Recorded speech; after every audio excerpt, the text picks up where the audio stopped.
Here we go. Honeycomb's big. Yeah, yeah, yeah. It's not small. No, no, no. Kiss my entire ass. Oh, my darling, not 3 times on the ceiling if you want me. I'm gonna get a cappuccino soon. I'm gonna strangle somebody.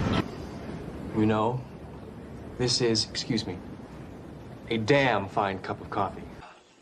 Damn good coffee. And hot. Listen to me very carefully, because I'm only going to say this once. Coffee. Black. This town needs an enema.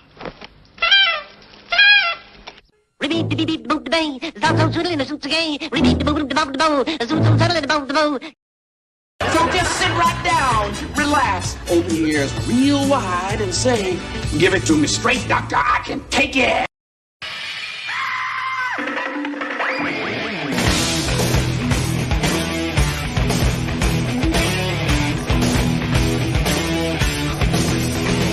Kick the chocks out from under the wheels. Flaps up. No offense, Margaret. Contact. We're off. Rum, rum. Doctor, doctor, give me the news. I got a bad case of loving you. What heights will hit? On with the show. This is it.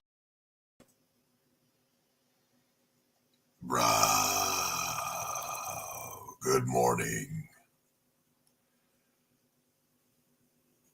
It's 5:57, 3 minutes till 6 o'clock Eastern Standard Time here in South Metro Atlanta. You're listening to WDOC Radio. The doctor is in. Weather today, 75 degrees for a high, clear blue skies. Welcome to the South. Winter's out of here. We've had enough. Get out. Get out.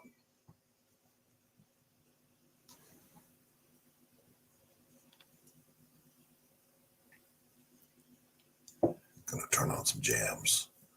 My Doc's blues bounce while we wait on some people to show up.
Good morning. It is 6:01 a.m. in South Metro Atlanta. You're listening to WDOC Rock Radio, the number one name in obscurity.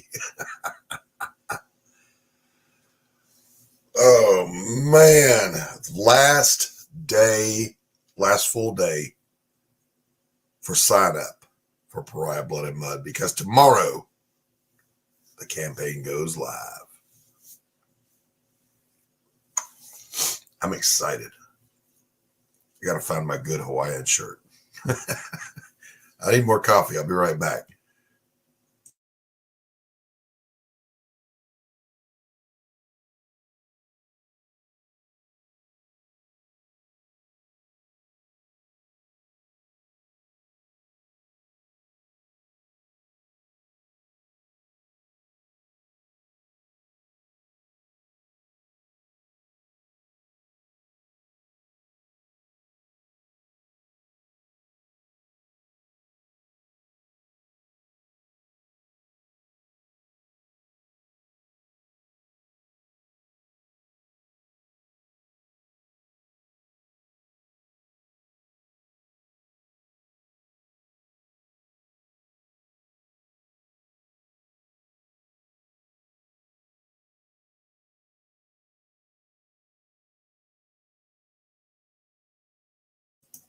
Yeah, man.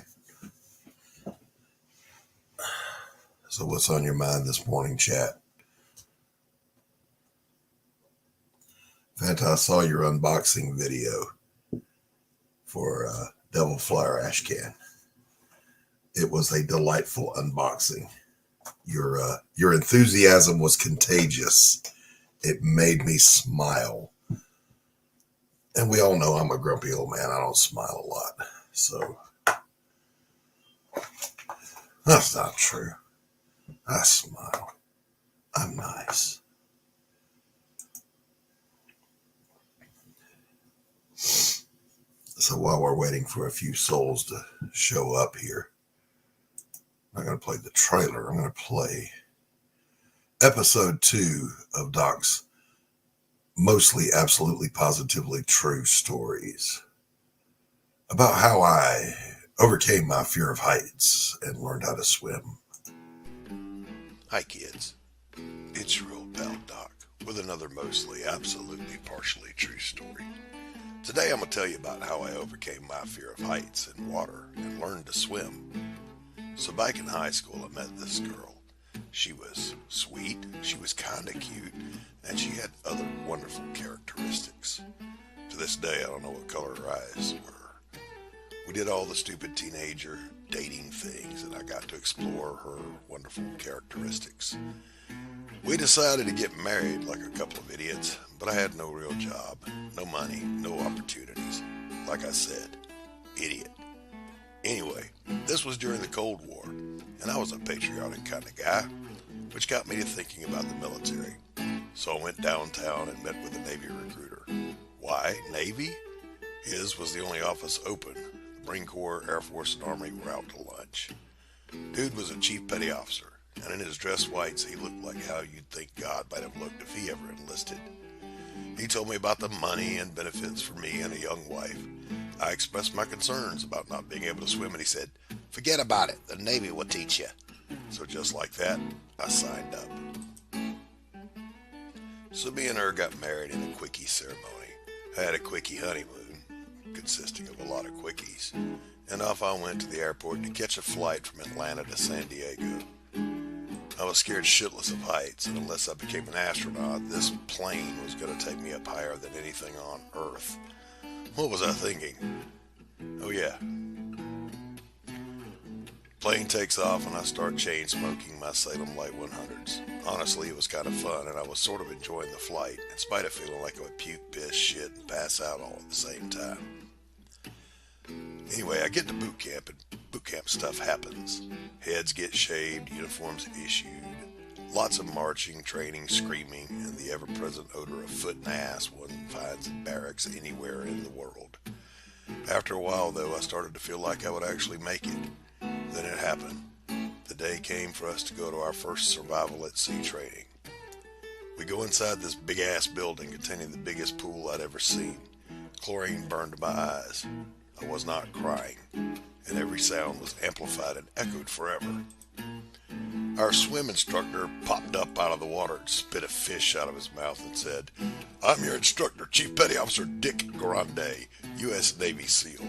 The most important thing you gotta know today is that it is impossible for you to die in my pool, so don't piss yourselves, ladies." He then asked if there were any non-swimmers. A non-swimmer in the Navy is the equivalent of being a dirty commie. I sheepishly raised my hand. I was embarrassed, but I also wanted to live through this long-anticipated and dreaded day. He took us to the shallow end of the pool and instructed us on how to float. Lay back, eyes open, lungs full at first, and relax. You'll float. I laid back with my eyes open, my lungs full of air, and I tried to relax as I sank like a rock. I'm doomed. I expressed my anxiety to the SEAL, who told me I would be fine. Even if I drowned, the Navy would bring me back to life and then make me repeat the drowning again and again until I became a swimmer. My confidence soared. He then pointed to a skyscraper that he called the diving platform, and my heart and my wiener shrunk 5 sizes instantly. He told us to climb to the top, wait for his command, cover our noses and mouths with one hand and our giblets with the other, and then step off and let gravity take charge. A nervous fart escaped my sphincter as I climbed Mount Everest. Sorry, fellas. Eventually my turn came. A little chubby Filipino kid stood next to me, and the SEAL gave the order to go.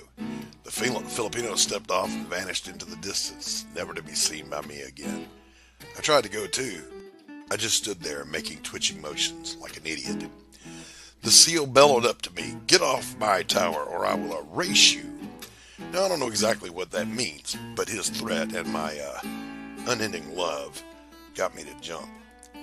I fell for about half an hour, reciting the 23rd Psalm a good 30 times, and then hit the water. I pushed off the bottom with all my might and broke the surface. Help, I can't shit.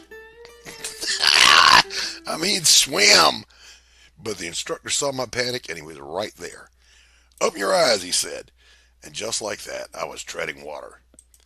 I went on to swim the 2 laps and passed my first survival at sea, and did it for my country, patriotism, and, well, you know. The moral of the story, kids, is this: with a proper incentive, you can do anything you put your mind to. So until next time, this is your old pal Doc. Take care.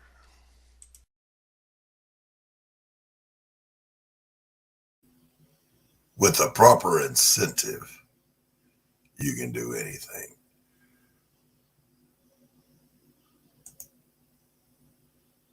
Was that over in the UK, Fanta? A frozen TV dinner with lamb. No such thing exists here. I can almost guarantee it.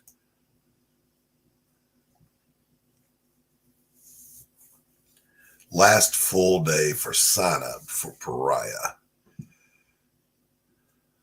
Well, thank you, Fanta.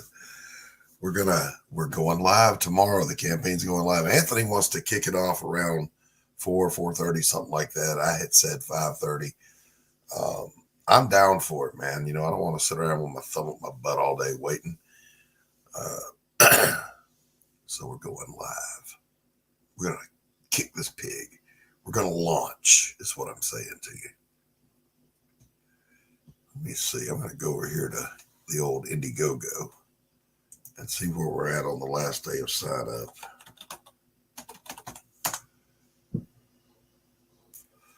Gotta say, I'm not really happy with Indiegogo for shadow banning me. But I think the Streisand effect helped me out there.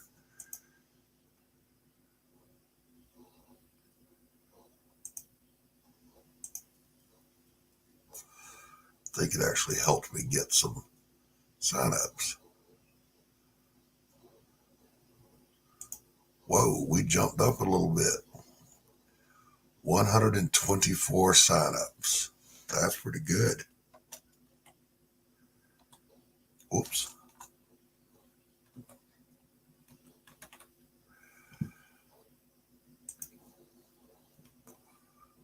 So let's hope that translates to 124 backers, right?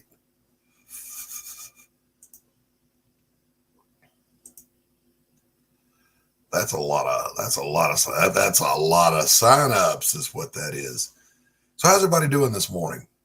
Where's my usual cast of characters? Fanta, why are you not in here hanging out with me? I'm going to begin to feel as though I offend.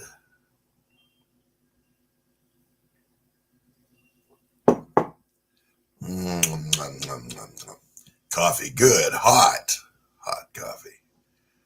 There's my girl. Good morning, Fanta Love.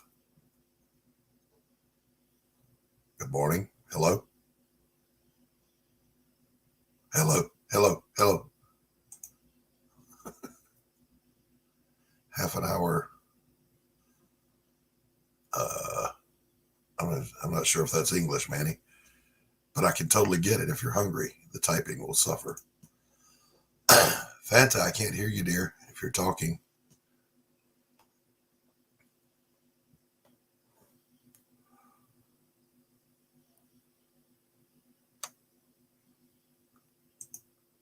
All right, so how about now? Alrighty then. Good morning, Kate. I tuned into your live stream this morning and I was waving at you going, don't go, Kate. But then you signed off because there was no SpaceX launch. And that's a little disappointing because I wanted to watch a SpaceX launch with you. I thought that would be cool. With enough boot in the ass, anything is possible. That's exactly right, sir. Okay, Fanta says give her a second.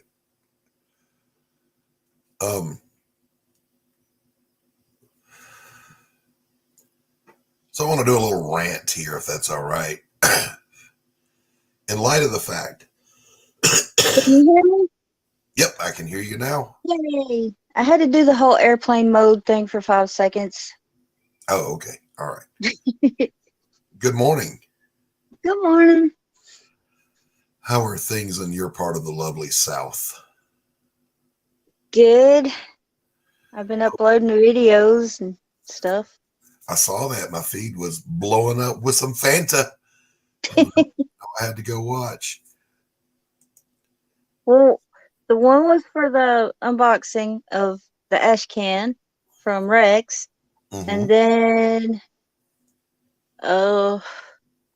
I did one where I had done a video for Shadow Sentry by Eric Ninotowski.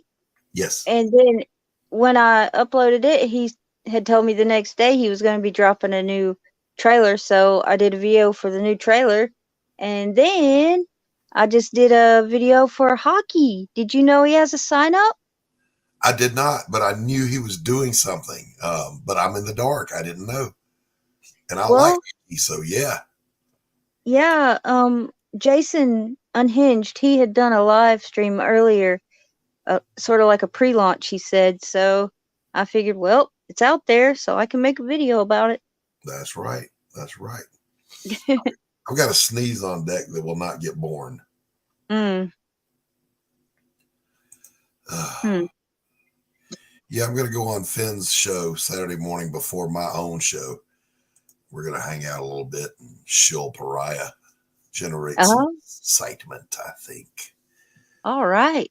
It's going to be relentless, though, man. I've got, I had to go get a notepad to write down stuff, like where I'm supposed to be on any given day for shilling, right? Yeah. And for my own show, and I'm putting this out there, 3 people have contacted me. They wanted to be on my show to shill their product. And I'm absolutely fine with that. And I said, yes. I can't remember who they are. So if you're out there and you're supposed to be on Doc's Coffee Shop Saturday morning at 10 a.m., please hit me up so I can remember to send you the link. I didn't write it down. I made that mistake, Fanta. I'll remember. Oh, yeah. No, not this week. Not this week. As crazy as it's Ben getting ready for the launch. I'm not ready. Yeah. You want me to throw out some names? Maybe it'll ring a bell? No, it'll just confuse me. Okay. I'll think they're all supposed to be there.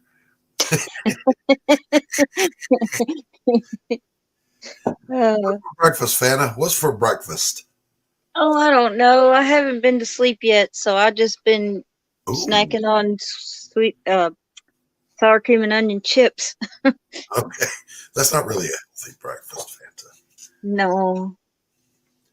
And the whole lamb thing, Mm-hmm. it was a pre-made um little thing of shepherd's pie. Okay. All right. Cool. So it wasn't that great. Mm-hmm. But yeah, I had it over there in England. Yeah. Now, I'll say this. I didn't have lamb until I was in my 30s. It just wasn't something that, I mean, you live in the South. It's not an everyday thing here. Yeah. And this girl that went to church with us invited us over for dinner after church one day, and she had made lamb chops. And holy cow, they were amazing. I'm like, okay, I need this in my life. But you can't find lamb anywhere here unless you go to a kosher place, Yeah. So I found a kosher place, and I would periodically go get it. But, like anytime I can get my hands on a lamb gyro, yeah, I go get that. That's just it's amazing. Tender meat. It's really good. Yeah, I've always been told, I guess sort of like deer, the person has to know how to cook it. Yes, you do. So I've heard that with lamb. Yeah. I don't know. I mean, lamb to me was just naturally savory, and they put lime in it a lot, I think, to cut something out of this. With deer meat, the secret to good deer cooking is add time. And it takes out that gaminess to it. But like every year, my brothers-in-law, they'll each get a deer. So I get some tenderloin and some deer sausage, and it's good stuff. I don't go hunting myself. I don't have a problem with hunting. It's just that it requires me to be out in the cold at 4:00 in the morning, and I ain't doing that shit. Well, I don't eat deer. I just can't. I have, but I was tricked into it twice. Oh, and now why don't you eat deer, Fanta? Because it's Bambi. Yeah. Deer are pretty. Cows aren't pretty. Cows are disgusting. they are. We lived on a dairy farm when I was growing up. We weren't the dairy farmers. The dairy farmer had a house on his property, and we rented it. And so in the evening, when the cows would come down the chute toward their feed trough and water trough, me and my brother would play cat rodeo. And that's where you sit up in a tree over the chute and you throw a cat down onto a cow. The cat will automatically stick. The cow will automatically freak out and start bucking. And then we would try to see whose cat hung on the longest. Is that real? We were kids. Oh my gosh. We were children. Poor cats. It was funny. Yeah, the cats would let us come near them after a while. I guess. These weren't our cats. They were like just feral cats that hung out on the farm. Barnyard cats. Yep. I wouldn't do that to my cats because my cats would kill you in your sleep if you tried that. I'm just saying. Yeah, Finatra does have some good people in his chat. And I do. I have a healthy and good chat, but I'm very organic about how I go live. I don't shill it out there. I just start up and see who shows up. Yeah. Hey Ryan, good morning. Classic farmhand shenanigans. That's right. Hey Ryan. They that guy, his name was Mr. Shorty. I'm not going to give his last name, but we called him Mr. Shorty. Mr. Shorty did hire me on his farm for my last summer before I joined the Navy. My only job was to hose out the water troughs and make sure there was fresh water in them every day. Mm-hmm. And as the cows would come in, those that had basically shit caked all over them, hose them off so they wouldn't get diseases. That was it. That was my whole job. So I sit there with a garden hose and spray cow out. Get that poo off there, young lady. We can't have poo all over you when we're going to eat you later. Is what I'm. Lamb needs to be fat rendered, otherwise it's too oily. That's interesting. I've never cooked it, so I've had it, but I've never cooked it. I gotta dump my ashtray. Give me one moment here. Okay. I mean, I'm not going far. That's all the conveniences of home here in my home. Imagine that. I really, really, really liked haggis. I'm not sure how I feel about haggis, but then again, I eat potted meat, so I don't guess I should have a problem with haggis. Yeah. And it's not cooked in the sheep's stomach anymore, so. What's it cooked in? Just some sort of casing like a sausage, I guess. All right. Okay. Yeah. I would like to try real haggis. I'm leery of anything we get here in the States that claims to be something that's from overseas, you know, like I don't want to get Jimmy Dean haggis. I'm not sure Jimmy Dean has a handle on haggis. Haggis is banned here. For a real good sausage, best you ever tried. Pick up, pound to a Tennessee pride. I remember those commercials. But it's, you know, it's the same thing. Like when I was overseas, I had a hard time trusting the coffee because people do not make coffee the same around the world. Everybody makes it differently.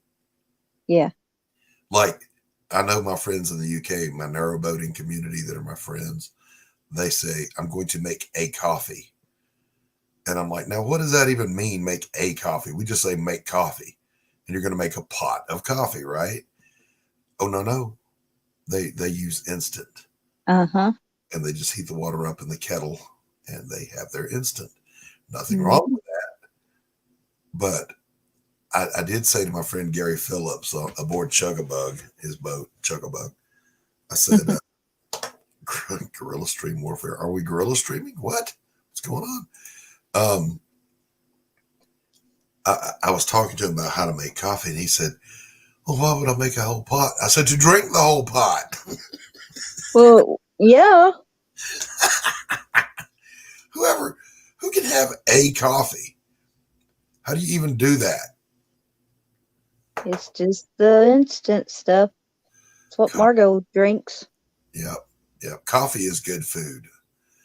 Coffee is good food.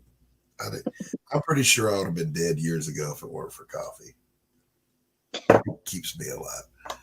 Or there would have been a lot of bodies in your wake. Yes. Worked out for everybody. What did you call me, Margot? She said, good morning, Fock and Fanta. Hi, Margot. Hey, Margot. Good to see you. No, there's nothing wrong with some instant. So is Nescafe the preferred instant over there? I've never asked Gary that question. It's hers. I don't know about anybody else. By the way, if you haven't checked it out, my friend Gary Phillips, it's Gary Captain Phillips aboard Chugabug. He's on YouTube. He does a kind of a vlog diary of his life living on the canals on his beautiful boat.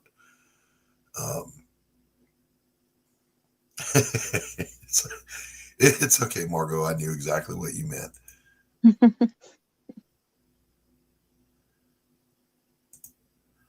So he's British? Yeah. Yeah, sorry, I was reading the chat. That's okay. Ken took me down by the canal, and I got to see some canal boats. Yep. Narrowboat life at 3 miles an hour. Yeah. What And there was one that was across the canal. And I'm like, oh, traffic jam. Oh, yeah. They'll sometimes new people will, they call it winding, not winding. Mm. They'll try to wind to turn around in a non-winding spot. And that is no good. He's no good. No. Now, wait just a damn minute here, Kate. Hey, Kate. Why are we picking on my shiny head? What? I feel like I lost control of the chat somewhere. Probably. Food, morning. Okay, I'm just going to let all that go. I'm going to let it all go. I'm not going to respond, even though that hurt me down to my soul. I'm kidding. Does one really ever have control of the chat? No, I think not. Never. Never. We use kettles in the real world. Now, Manny, you know I'm going to make you explain that shit. All right. Because here in the real civilized world, we use coffee makers to make coffee. Imagine that, using a coffee maker to make coffee. Say it ain't so. Use a pod machine. Even the guy who invented the K-Cup hates the K-Cups. It's a true story. Look it up. Of course, not because he's a coffee connoisseur, but because they're so bad for the environment. It creates waste. Shut up. He invented it? Yes. Soy. He drinks soybeans, not coffee beans. Yeah, he's a soy boy. There's a lot of soy in his coffee. Yes, I agree, Margot. My neighbor had one, and she would invite me and Tasty over for coffee, and we eventually started making excuses not to go because she's got one of those god-awful pod machines. It's like, look, man, just make a pot of coffee. What the fuck is wrong with you? Coffee is not hard. Put in the grounds, add the water, push the button. Poof, coffee. The black gold elixir of life. Now, I do have a kettle, and I do make tea with a kettle. I'll say that much. I make coffee and tea in my coffee maker. It's quicker. I'll do that too. Shh, don't tell my UK friends that shit. Okay. Yeah, you're exactly right. He got his bank before he shit on it.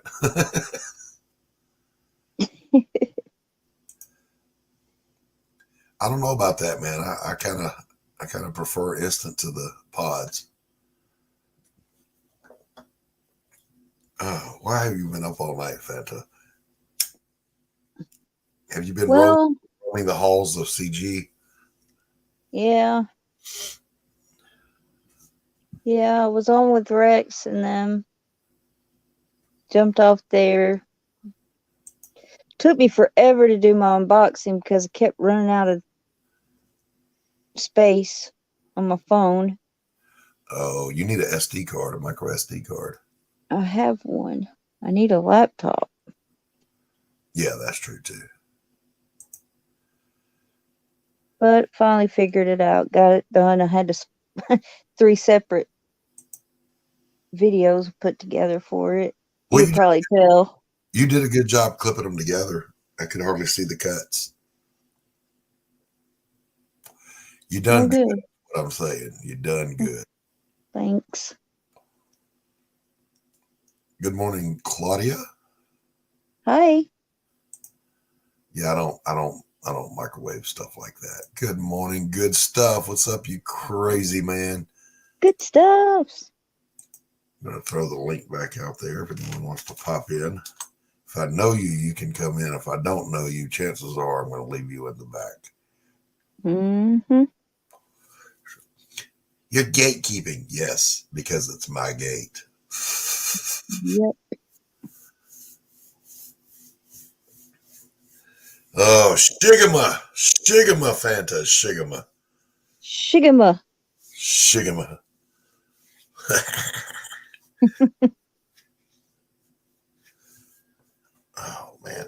So anyway, I'm kind of excited, guys. Last full day for sign up for Pariah Blood and Mud. The link is in the description because tomorrow we go live, Fanta.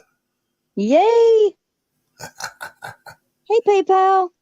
Good morning, hookers. Says PayPal. What's up, buddy? Hamalama.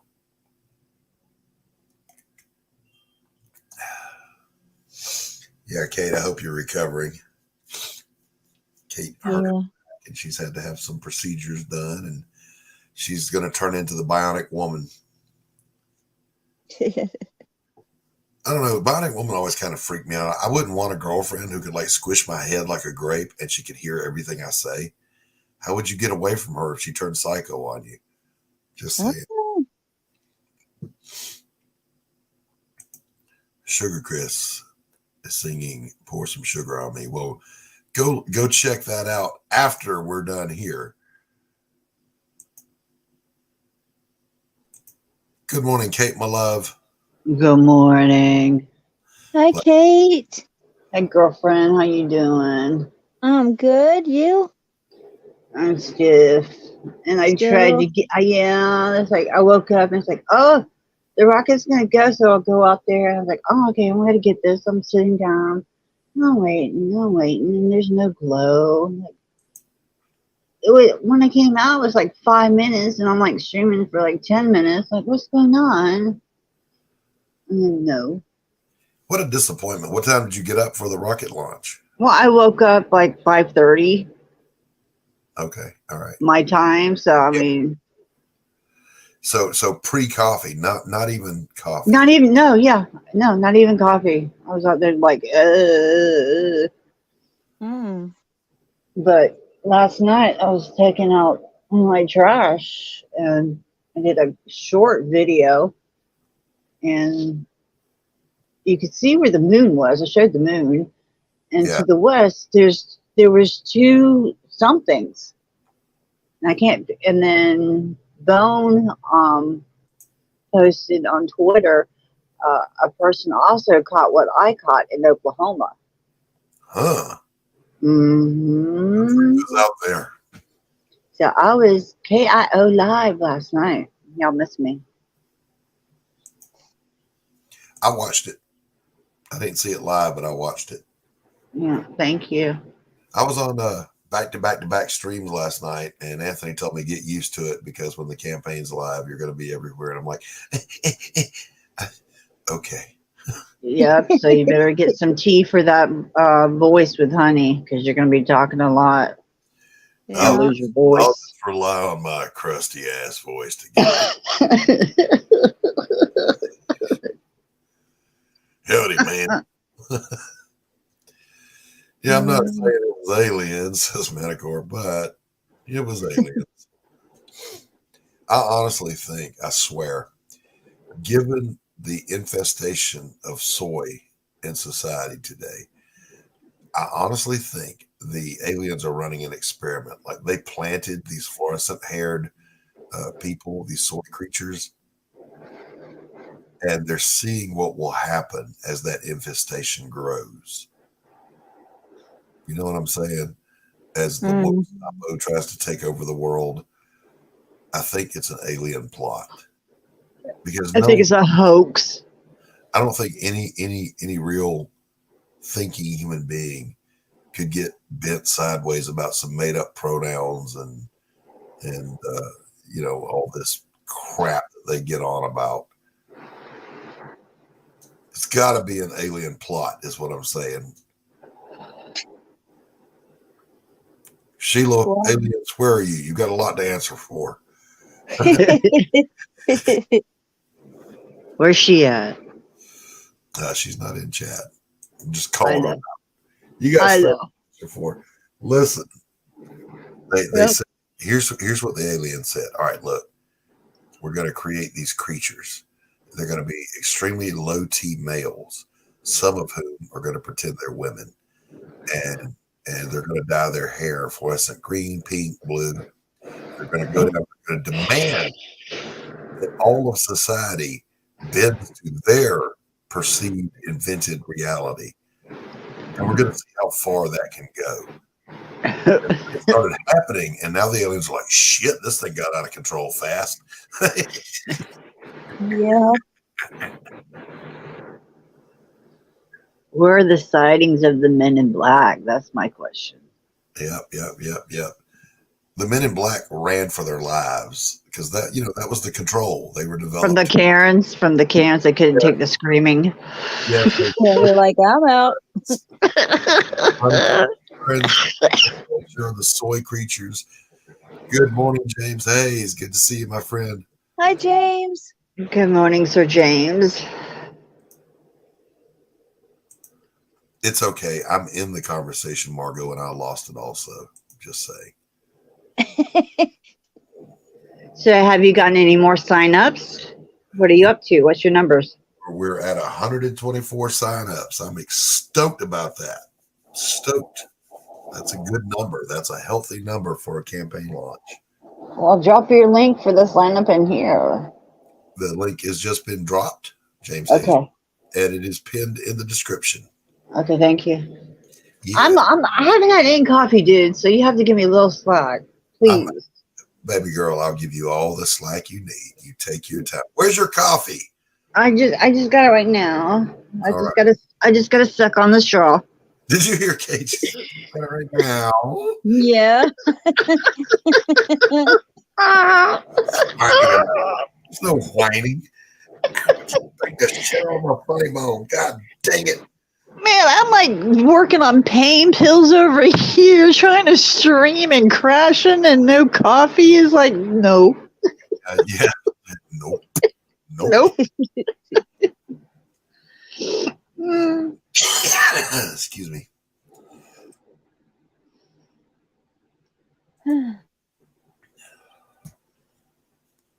What, Ryan? That makes no sense. Tommy Lee Jones was in that movie. He's a good actor. I haven't wondered where he's at. He's awful quiet. Who?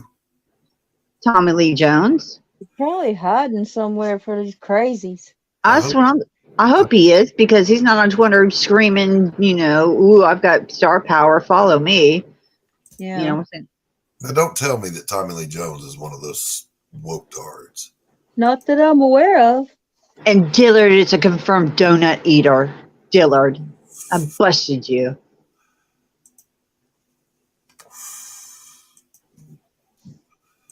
Good morning, Dillard. Good to see you, buddy. Hey, Dillard. Come on, Dillard. Come on, Dillard. If you want to pop in. I guess I should pin the link, huh? Mm-hmm. Bring it. Bring it. I tease them so bad. With love. Heartfelt. All right, the link is pinned. 124 sign-ups as of this morning. Woohoo! I'm excited. Yeah. I'm in that number, thank you. Yes, you are. I can't wait for book 2 already. Just saying. Ooh. I showed Anthony a page he hasn't even seen yet from 3. From what? From book 3 of the Pariah trilogy. Oh. Book 3. Uh-huh. I'm digging that glow in the dark poster. Yeah, they look good. They look really good. Yeah, they do. Yeah, Pariah's a trilogy, Fanta. Yeah. I'll show you. I'll give a sneak peek at this page. This is the third to the last page. And it's sideways because I can't get my freaking Photoshop to turn it the other way, but there it is.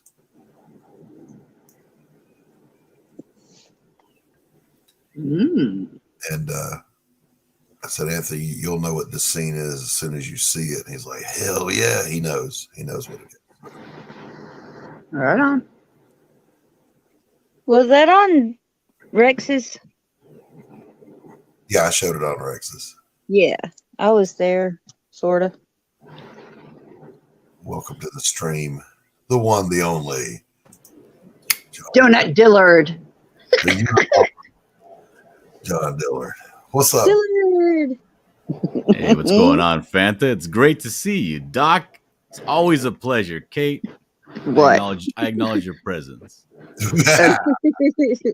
Do you have your cigarettes and your soda pop and your donuts? 2 out of 3 ain't bad, right? You ain't gonna say.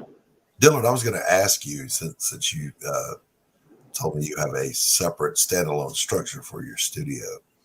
Do you got a little fridge out there to keep your drinks cold? No. I make that a priority. I like having to get up and go do things. If I have too many things in here, I would never leave.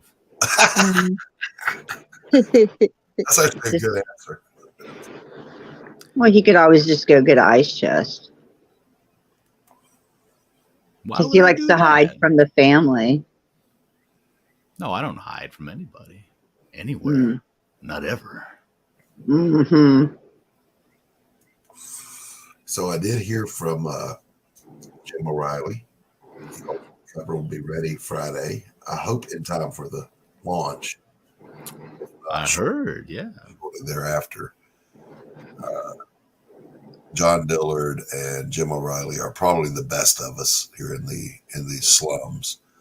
For now, give me time. I'll catch up. We'll see. You're going down, Dillard. You're going down. Something. Gracious. Damn, Kate. A lot of hostility. Plotting on my man from across the continent. Oh, with love. Maybe. Face it. I don't know how to help him. Yeah, I saw that you already highlighted that comment. Why highlight it again, Doc? Because it's my fucking channel. It's almost like you're simping by proxy. I gotta tell your wife what you're doing over here. My wife's care. Why would people take sides against me, a lovable, cuddly Dillard? Hey, Tree. Good morning, Tree, my friend. Good to see you, Tree Goblin. I always love it when our UK contingent shows up and our Australian representation. Yes, we cannot forget our beloved Flipper. The hair flipper. Australia. Yeah, Flipper. Now, what I'm wondering is, where is Carol? Where's Carol? Ooh. Is she up against the clock for you as well? Nope. She completed her assignments in a timely fashion and did a good job. Woohoo! If Carol's that she will become a go-to colorist. I really believe that. She's got good technique. She's got a good eye. She's diligent. If she can do that, colorists are in demand. They certainly are. Hey, Dillard, are you playing with the color wheel? Yes. How's it working for you? It's going good. Yeah, Manny's working on becoming a colorist too. Nice. So, I got a question, Doc. Another one. Here we go. I hope to have an answer for you, sir. I don't mean to show up with nothing but questions and nothing to offer.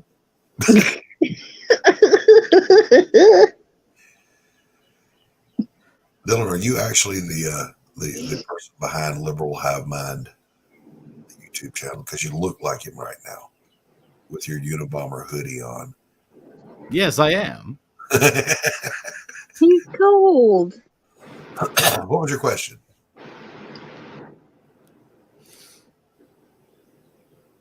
How much goodwill would you say that I have amassed with you on a scale of 1 to 10? You have my unconditional positive regard.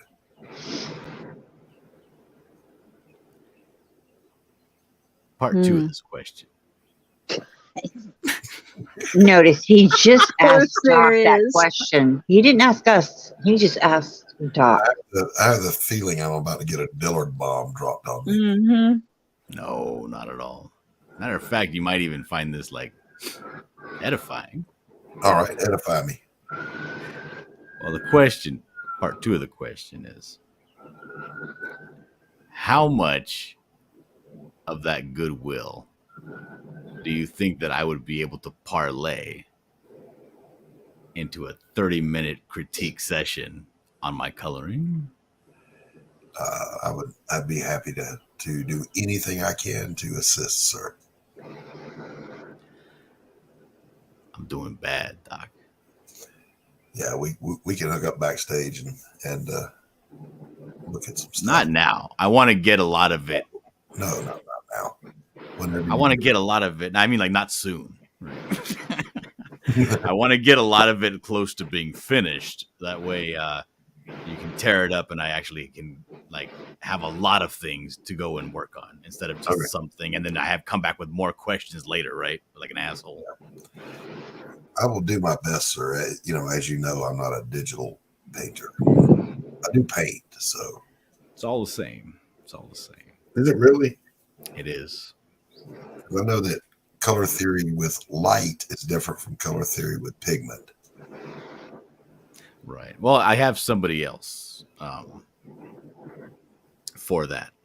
Okay. All right. Because I really do need a crash course, like a real hard and fast, nose to the grindstone kind of crash course on CMYK, RGB. Yeah. And the like. Yeah. See, the RGB I can do all day. The CMYK is outside my wheelhouse. Welcome, Manny. But Dillard, you come to the right place. Hey, Manty. Hey, Flipper. Flipper. No, it should not happen ever again. You do it unconsciously. You do it unconsciously, dude. I bust you all the time. You can't help it. Your mic is a little low, Manny. Check your volume. Is it? Yeah. How's that now? Better? No. I don't try clicking the back button so that it's unidirectional. I don't think it's on. We're just picking up ambient. Yeah, I'll just check it. All right, test it now. Sounds like you're using the microphone off your camera instead of your actual mic. Yeah, I am. There you go. Oh, okay. What it? Well, that makes sense then. That shit. Please stand by. We're experiencing technical difficulties. Yes, Margo. Agree. You should probably get this shit together, I'll tell you. Oh, no. Got to be louder, Manny. Otherwise, you're going to have to sit with the microphone in your mouth. When, boy? When are you going to get your shit together?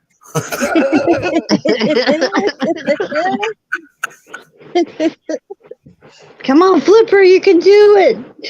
Can you hear me? Yes, we can. We get a goddamn job before sundown, or we're shipping you off to military school with the goddamn Finkelstein kid. Son of a bitch. I love that scene. Oh, work your way up to the goddamn bananas. Gonna have a family brawl.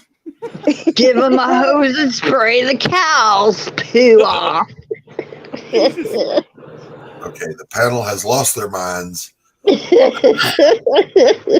I say? I do not know what we're talking about. How was dinner, Manny? Yeah, good. Right. I didn't have to cook it, so it made it even better. What's that? I didn't have to cook it, so that makes it even better. What did you put inside of you? Well, no, I went to the Greek gyros place around the corner. Oh, there you go. It's got gyros meat and garlic sauce. Yeah, we look. So we have that in common here in the States. We go get the Greek stuff too when we want lamb. Best way to Either go. that or there's a Jamaican place up the road here, over near where Mandy Summers lives, or the town she's in. There's a good Jamaican place. I like to go get the oxtail and rice. This is the problem that I'm having with James Hayes' sentiment here. This is new to me. normally I do something, I fail, I take it seriously, I excel. I've never run into any kind of creative or artistic problem that just, you know, It's not my normal. genius couldn't handle. It's not normal. Did something happen, Dylan? That you can't do immediately. Yeah, I'm now on like my third attempt at color theory, and it's like I got an old shitty brain. it's like it's gone. I don't have it. I don't have what it takes, Manticore. Do you understand? Show us on the color wheel, Dylan. Yourself there, Dylan. Like, I'll show you on the color wheel where it touched me. Yes. Yeah. I did hear about this color wheel. Dylan, if I were to put a palette in your hand and a paintbrush, could you do a painting? Of course. Okay. All right. Here's the thing. I'm doing things now that are coming right out the top of the head. Right? Hey, Zero. Guys, go ahead. I got to go let the dog in so she doesn't get soaked. Oh, fuck. Did you put like a little antenna on the head for the alien? Jesus Christ. This is the problem, Manticore. I'm not. I can paint what I see. I can draw what I see. Till the cows come home. Moo. I think that's Are you just home now, Kate? figure of speech there, Kate. Okay. She's This is on an pain added- pills. She's on pain pills, everybody. Give her a break. You got to put a fucking cowbell on that heifer. Let her know when she's coming for you. I'm not a heifer, you donut eater.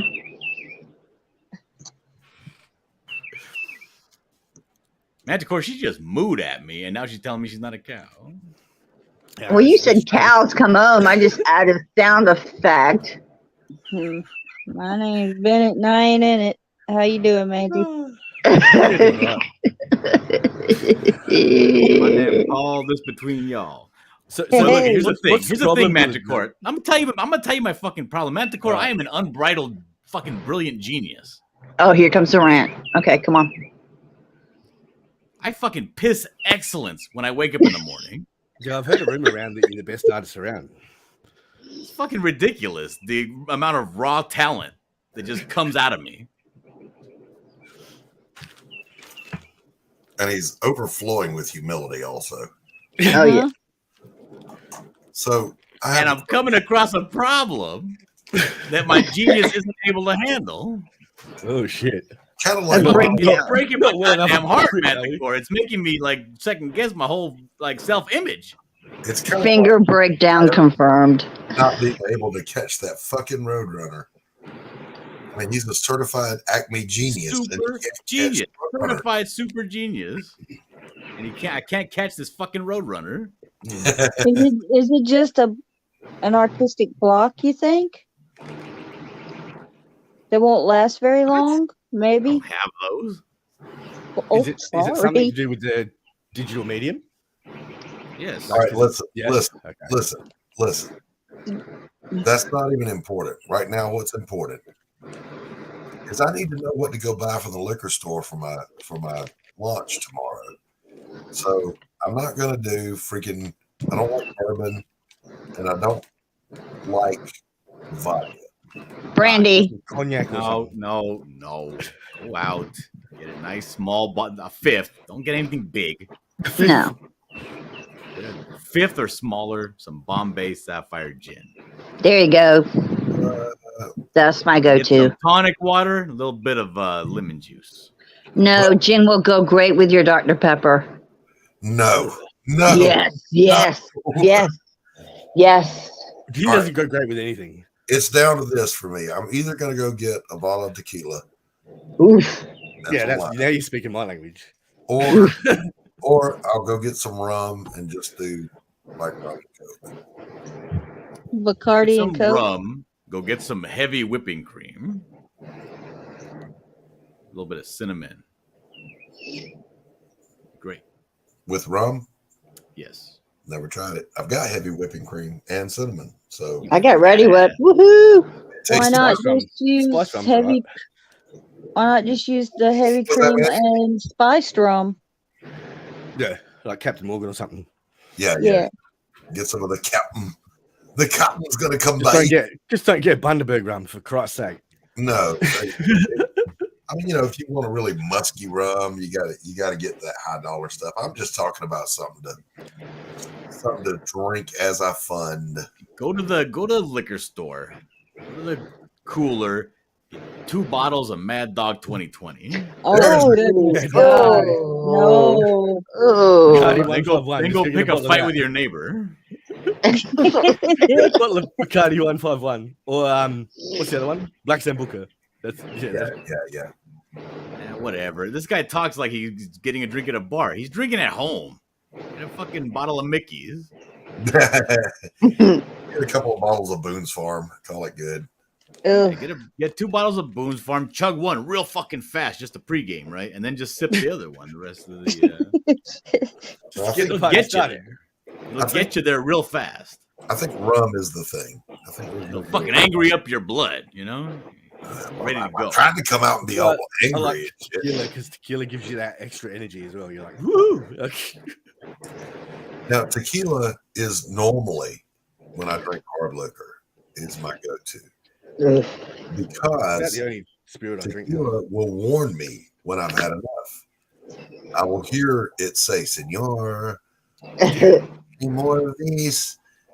You're going to pass out in the floor." And I go, after 4 rounds of Jose Cuervo, I let it leave me out on the floor. I got so drunk off that and sick. I can't even I can't even smell it. If I smell it, I start like ooh. That's how I get vodka. Yep. That's how you know you've had a good night on tequila. Nuh-uh. That was my 21st birthday. And then Look, I woke up in a bathtub in a hotel room without a kidney because of vodka. So we don't do vodka anymore. I thought that was just a wives' tale. I don't understand how any of this vodka talk is going to help me with my problem. Yeah, like, we're getting off the topic here. Like, look, go get your 2 bottles of Mad Dog 2020. Under this impression that I show up places and I don't want to talk about me. I don't. Well, you're the one that brought it up, the Mad Dog 2020. I said brandy. Doc likes brandy. And he can't get drunk because he knows he's going to get clipped by somebody. Doc's a clinician. He should know by now. I'm a fucking certified narcissist. Well, I'm just saying, Dillard, go get your 2 bottles of Mad Dog 2020, spin the fuck out of that color wheel, and let her go. You're aware of it. What did you say, Manticore? You were talking over. You're one step ahead of everyone else in the battle. What did you say, Manticore? You were talking over my question. Oh, cool. Continue, Dylan. Well, my question was, what did you say? But now you talk whenever I ask you the question. It's all right. The moment's gone now. Continue with your story. Only for a moment, and the moment is gone. Oh. That's how you ought to talk there. So you want me to get real close to the microphone and talk like this? Or louder, whichever one. Oh, I like the heavy breathing pepper. The ASMR with Manticore. Somebody's doing some heavy breathing. What's that all about? I like it, whoever it is. That's not me. My microphone barely works, so you can't blame me. Here, I'll mute myself. Tell me if it's me. No, it's not you. It stopped. It was. No, I don't actually breathe anymore.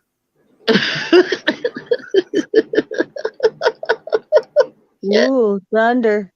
Ever since the lasagna incident, I don't breathe.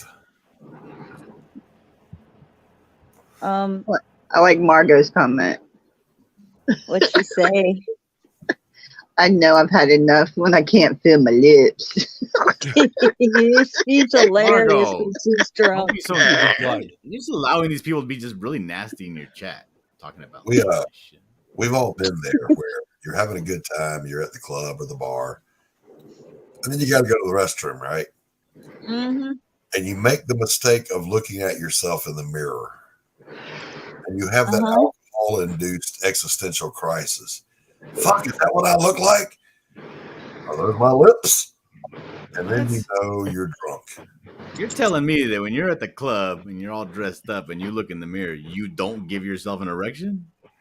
You know, That's only you. That's only Is that you, why you Dillard. have a link Guess size that's just mirror me. on I your don't- door, Dillard, of your shed? not since I was young and sexy, Dillard. What was that question, Fanta?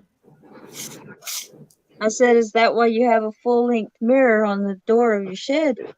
Of course. I use myself as reference in all of my artwork. It's very hard to get any work done when I'm constantly masturbating. Shots. It's hilarious.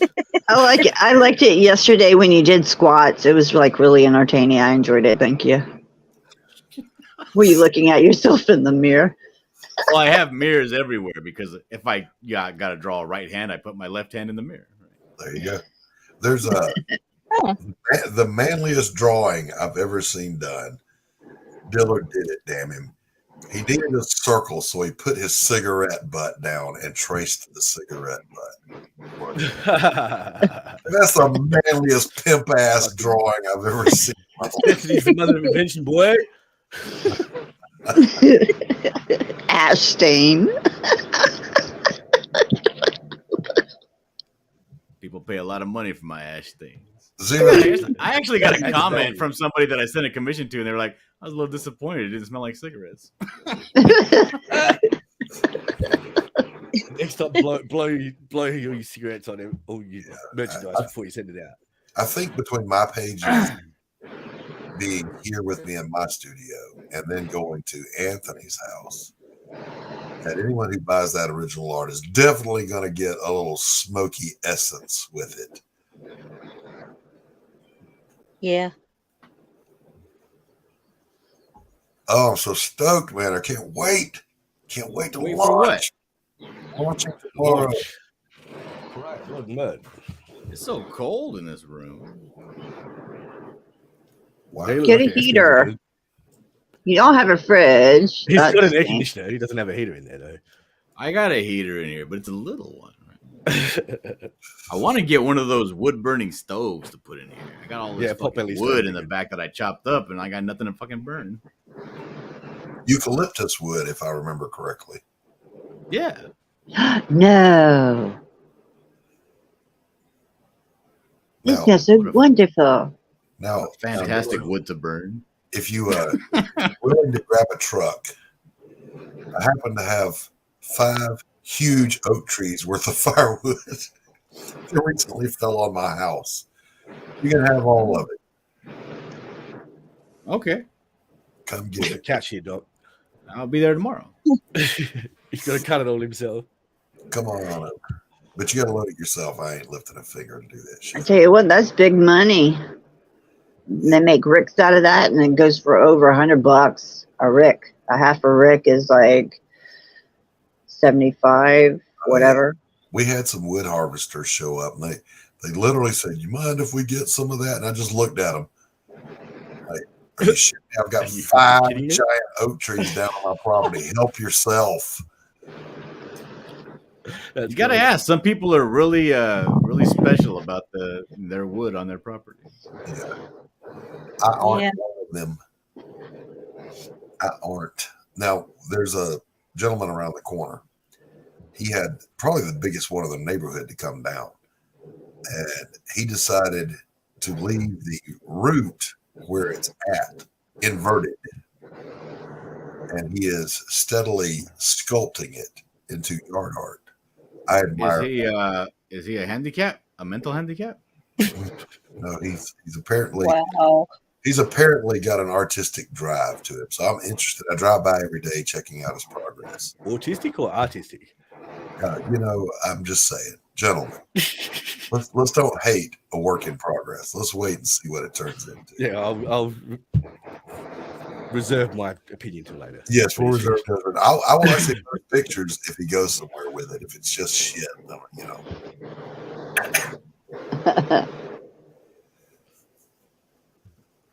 No, So the do guy it. behind me, when Ivan hit hurricane, it blew like the tree half over, and they just left it, and it's like leaning, but it's still there. The roots are still grounded, so they put a whole bunch of mulch and try to help it. I don't know. It's still standing though. All right. Well, It's still alive. It's alive. it didn't take down my weeping cherry tree, and that's the only tree I really cared about on my property. So that one, and I've got a tulip tree, which is a type of magnolia on the property that makes beautiful flowers. So it's still there, but there ain't an oak standing. You must plant more. No, I'm glad they're gone, but Yeah, they'll fall on some other poor bastard's house, like in generations to come. yeah, no shit. My yard was like fucking Baghdad, though. I'm just saying.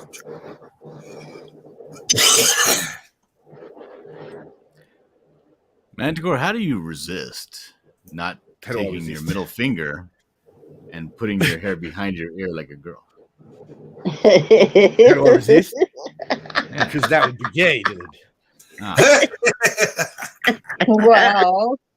That would get you on some kind of chart. He said, because I'm not gay, Dillard. No, I just dropped that out there so he gets self-conscious on future streams about having something and doing something with his hair. But he'd see the funny thing, like, again. He learned something from Yucky Gum the other day on stream. He was psyops. I'm getting real close with Yuppie. I'm trying to get my psyop game really tight. The thing is this, Doc, I don't like any situations where I don't feel like I'm 100% in control, and I like to manipulate everybody. Not financially, but socially. Not working with me. Okay, easy. Half a Rick is at least 15 Mortys, says Ryan. Now, Ryan has KS, A Story of Blood and Stone, issue 1 and 2 on Indigo. Not to be confused with Pariah Blood and Mud. We've got a story of blood and stone and a story of blood and mud. Done videos on both of them. You guys want a sneak peek at some Pariah stuff? Yep. Are you sure? No. I want exclusives, Doc, and I want them now.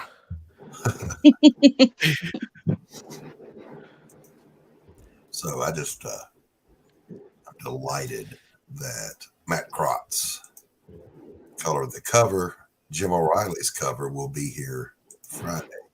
Matt to color it also. So there we go. Check it out. Nice. Very nice. Oh, look at those colors, Dillard.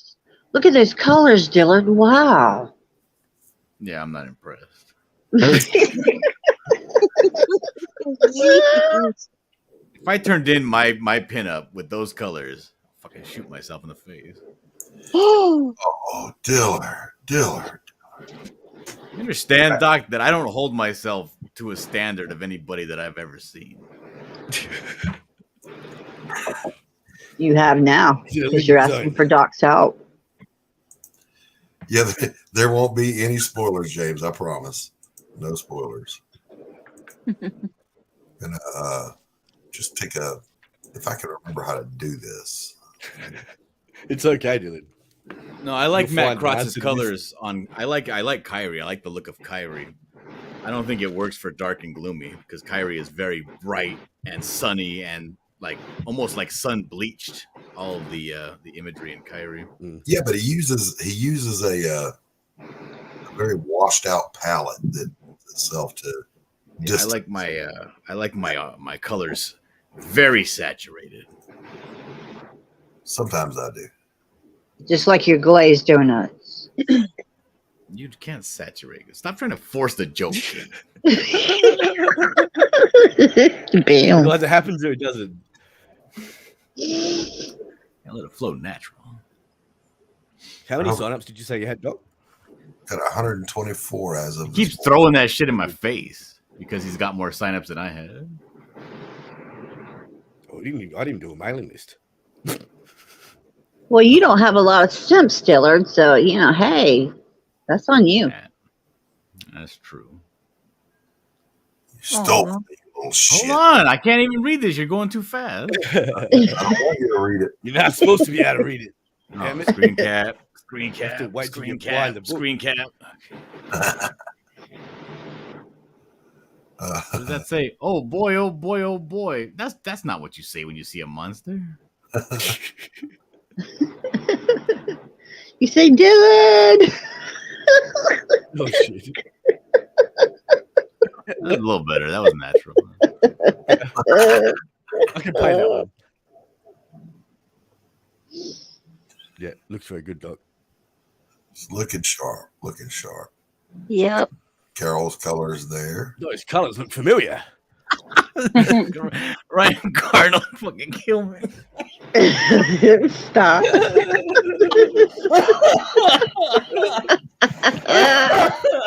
Oh, shit. I was completely unhappy with this golem, so I redrew it and we made the new cover with the new golem. It Yeah, I looks like much the better. pose on the second one better. Which one is the first one? Which one is the second one? You know, this He one, looks more menacing. the large one, is the first one, and it was just terrible. And Anthony's like, "No, it's fine." I'm like, "No, it's not. I'm redrawing it." So Anthony thinks everything looks good. You can't trust that guy for shit. Well, he's a fence sitter, so yeah. Yeah, it turned out right on the tapestry. yeah, I think it looks good. Yeah. And we're gonna have us some coffee mugs. Does that monster guy? Does he have sharp teeth? We don't even know if he has a mouth. Og. It's not entirely clear if he has a mouth in it. Yeah, I noticed that from the reference image, so I didn't put him a mouth in the sketch. And you did correctly, sir. Good observation. Oh, there's the tears. And it does the little jump. Bloody and ready. Mugs. I think we're gonna have beanies. As Here is the work in You got some cool merch progress there, too. of the John Beanies, Dillard mugs. name spelled incorrectly. Crossovers print. Is it spelled incorrectly? They put an H in it. It's supposed to have an H. It Oh. does not. I did not know that. I will make sure that we rectify that, Mr. Dillard. We're gonna have a good time. Celebrate.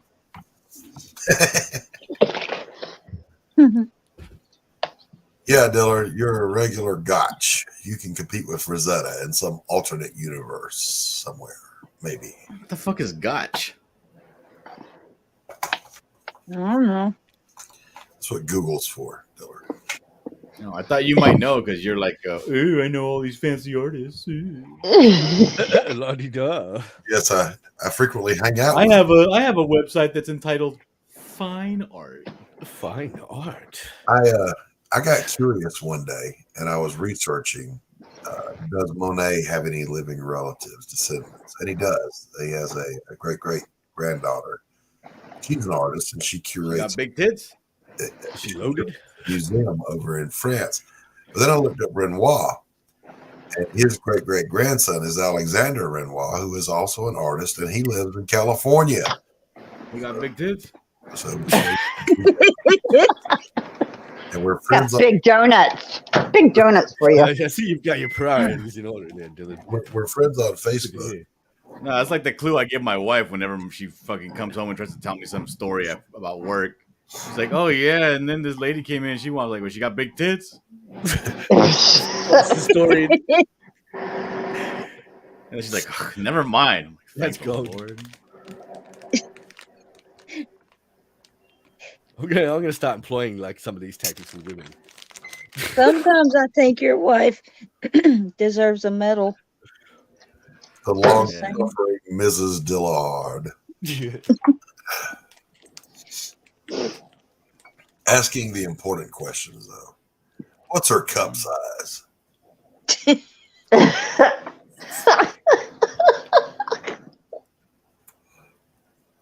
Like Like if Don't tell me about- if don't this tell me about tomato, if this accomplishments. Rembrandt ancestor was any good, I probably would have heard of her by now.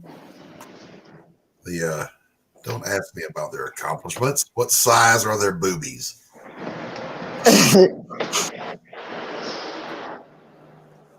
I think that Rembrandt was a grandson, wasn't it? And the Monet was a granddaughter. I said Renoir. Yeah. Yes, that's correct, but not Rembrandt. Rembrandt does not have living descendants that I'm aware of. Fanta, there's not going to be a test later. I don't got to listen that closely. Yeah, it's not like we're talking about Chrome Dog. Stay in the line. Chrome Dog? I said it's not like we're talking about Chrome Dog. Sure, you write this down.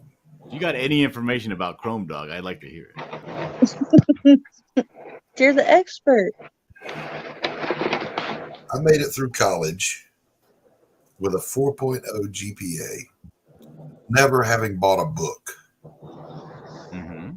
I just listened to what the professor said. Mm-hmm. There I was in my senior year. And a friend of mine is the adjunct professor for the class that was criminal psychology. And I thought, oh, well, this is going to be peachy, easy. Mm-hmm. I got called out 4 nights out of the 8, paged to go to the ER and do suicide evaluations, all this shit. Ooh. So I go back and I figure I'll take the final exam and I'll probably score pretty high. I won't have to worry about it. But he asked questions such as, according to the text, what is blah, blah, blah, blah, blah. I'm like, oh, you asshole. So I took the test and I wrote on the bottom, well, congratulations, you just handed me my first less than an A. You're at the very end of things. Somebody I work with did this to me. So Sutton, if you're watching, I blame you for not being valedictorian. I did have the same problem. I was I'm an excellent listener. I just never did homework. So failed all my classes. Yeah, I refused to do it. Did grades, got all A's on all the tests, but working class never did the too. homework. I used to participate in class discussion and get A's for that. Yeah. I didn't. I'm like John. I would show up and take a test, and I could ace the test, but I'm not doing your homework. I'm not writing your essays, and yeah, I usually either slept through your class or I skipped school. Except for Where I come from, oceanography, most that people was are pretty very hard. stupid. So, like, if you show any like interest at all, like, and have a little bit of smarts, like, you're fine. Like, you're pass. Yeah. The teacher goes, Yeah, see, where I grew up, if you showed any kind of interest in anything academic, you were gay. Unless you were hot for teacher. I mean, that's true. There's some truth in that. I don't know. I guess I must have missed out on that. I didn't see any. None of my teachers ever in any school were over like a 4.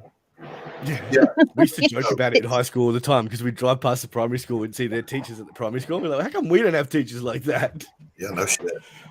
Because they want to work with the little kids. I had like 3 hot teachers delinquents. my whole school career.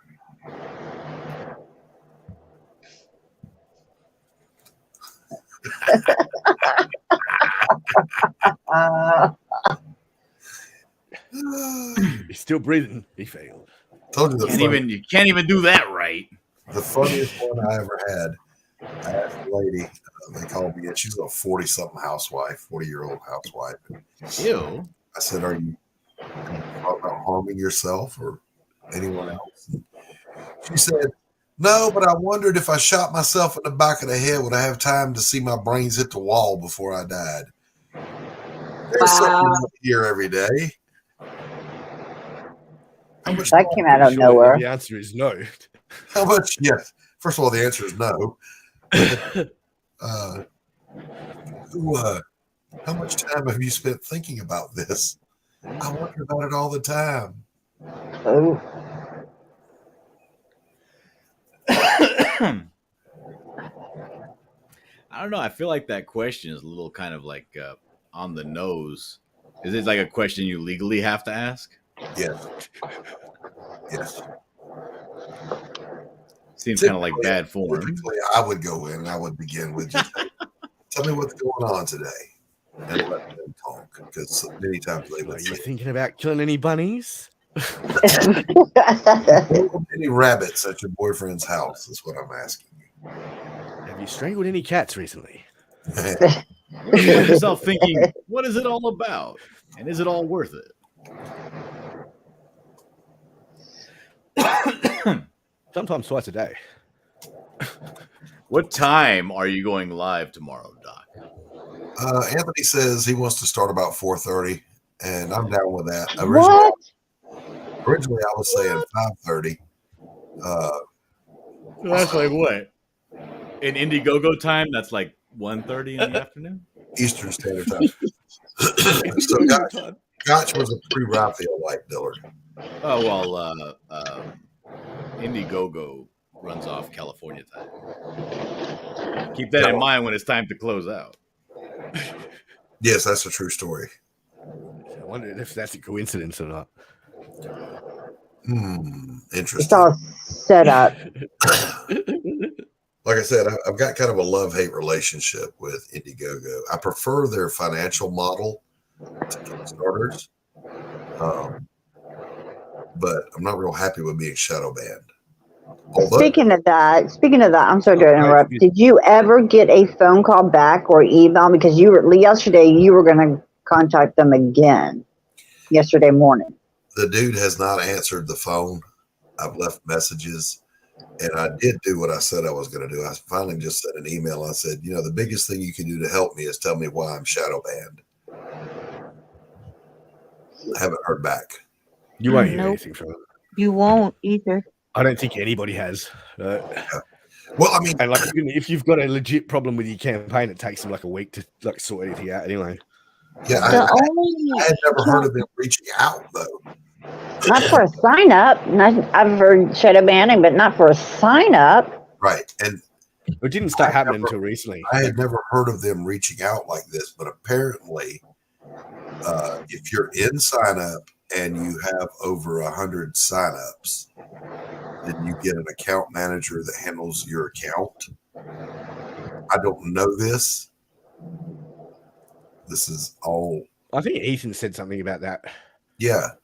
And so the guy's name is like, I can't remember, Greg or something. Anyway, he goes, I'm replacing so-and-so who was on your account. And that made me think, well, was that other person the one that shadow banned me? Or was this a soy boy that they fired? They fired him. When they found out what he was doing, because, Ethan went on there and he talked to him and he said, hey, yeah, how about you unshadow ban all my friends in CG? And, but I wasn't unshadow banned, and to the best of my knowledge, I think, and you guys can correct me, but Aaron Lepresti is still shadow banned, and Mike Barron is still shadow banned. I think it happened to Donkey Madness as well, or the Quaff. Yeah. So I mean, a lot of us little guys are in that bucket, but when some of the big guys like Shane and Mike Barron and those guys are. By the way, Mike Barron, if you've never been on a panel with him, he's a funny dude, and he's one of the smartest people you'll ever talk to. Mm-hmm. I'm going to clip off of the stream I was on the other day. There's a young man, 15 years old, who's just trying to start learning how to do sequential art. And I said, Mike, what advice would you have for this young man? Blah, blah, blah. And I was expecting a glib answer. The best advice I've ever heard. I'm going to clip it and post it as a video, and I may combine that with what Chuck Dixon has said to the same question and put that out there. And a deafening silence ensues. Oh, that's a great idea, Doc. No, it's okay. Fuck all y'all. That's a fantastic idea, Doc. Thank you, Manny.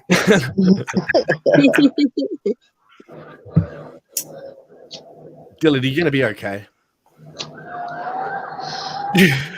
What Do you hear the fuck? ambulance? Who the fuck That's- lives in Sin City? Jesus Christ. They're coming to get you, Dillard.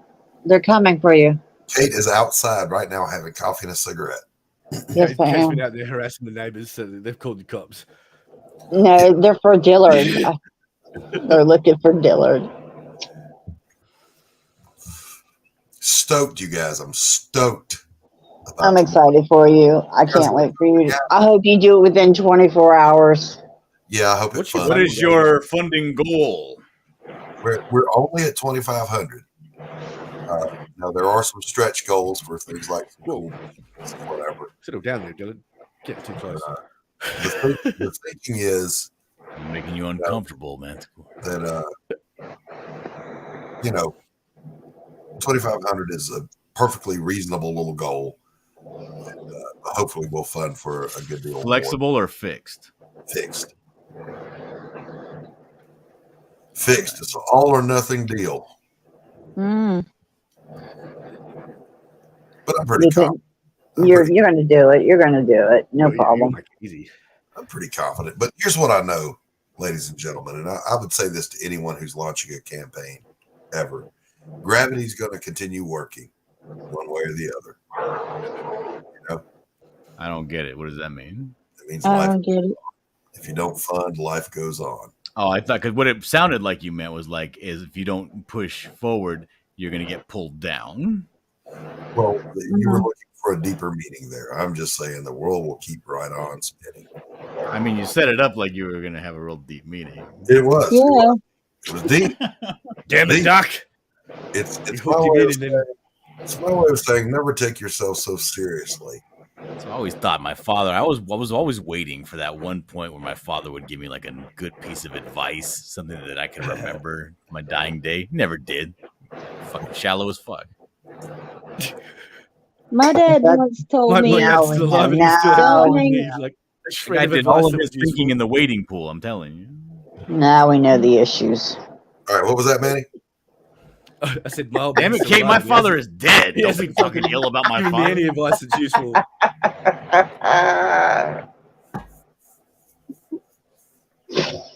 my dad told me don't hang it around shit. You'll start to smell like it. Yes. I've always wondered when I would do sessions with these young adults that were having interpersonal issues in their relationships. Like, if you go fishing in the sewer, don't be surprised when you catch a turd. I mean, don't bring home these Walmart commandos who are wannabe rappers and they're working on their current album and expect to have a good provider, If he's wearing a wife beater and he's tatted up in skin and bones at 16 years old, chances are you don't have a winner there, Scooter. You hear that, Dillard? You never know. It could surprise you. They could, but why does Kate keep picking Quite on me? often She's they calling don't. me a loser. I know it's quite malicious. I've noticed. I think she senses your like sensitive state, so now it's like she's open season. She's poking because she's flirting. That's what. She's tested defenses, Dylan. No. There's a line. No. I don't play. No. I don't play that game. No. He's a married man. I don't play that game. No, but when he says something, then I can jump in and play tennis with him. Oh yeah, we're gonna go down. All right. The game begins. No. I don't play that way. Kate, No rumors. No, Dad. Rest in peace. I would pay money to watch you play tennis. I'm just saying. You see my girl, so yeah.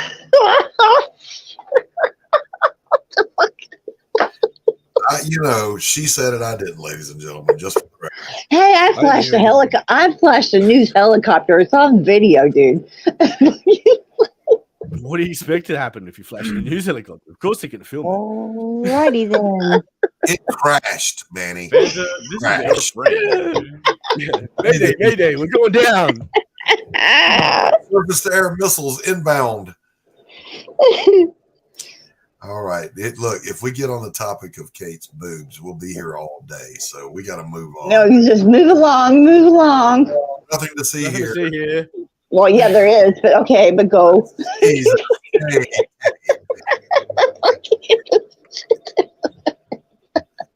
Yes, the Girls Love a Project. There's a phenomenon that we started noticing. Uh-oh, Kate fell out. There's a phenomenon we started noticing seriously in sociology back in the early 2000s.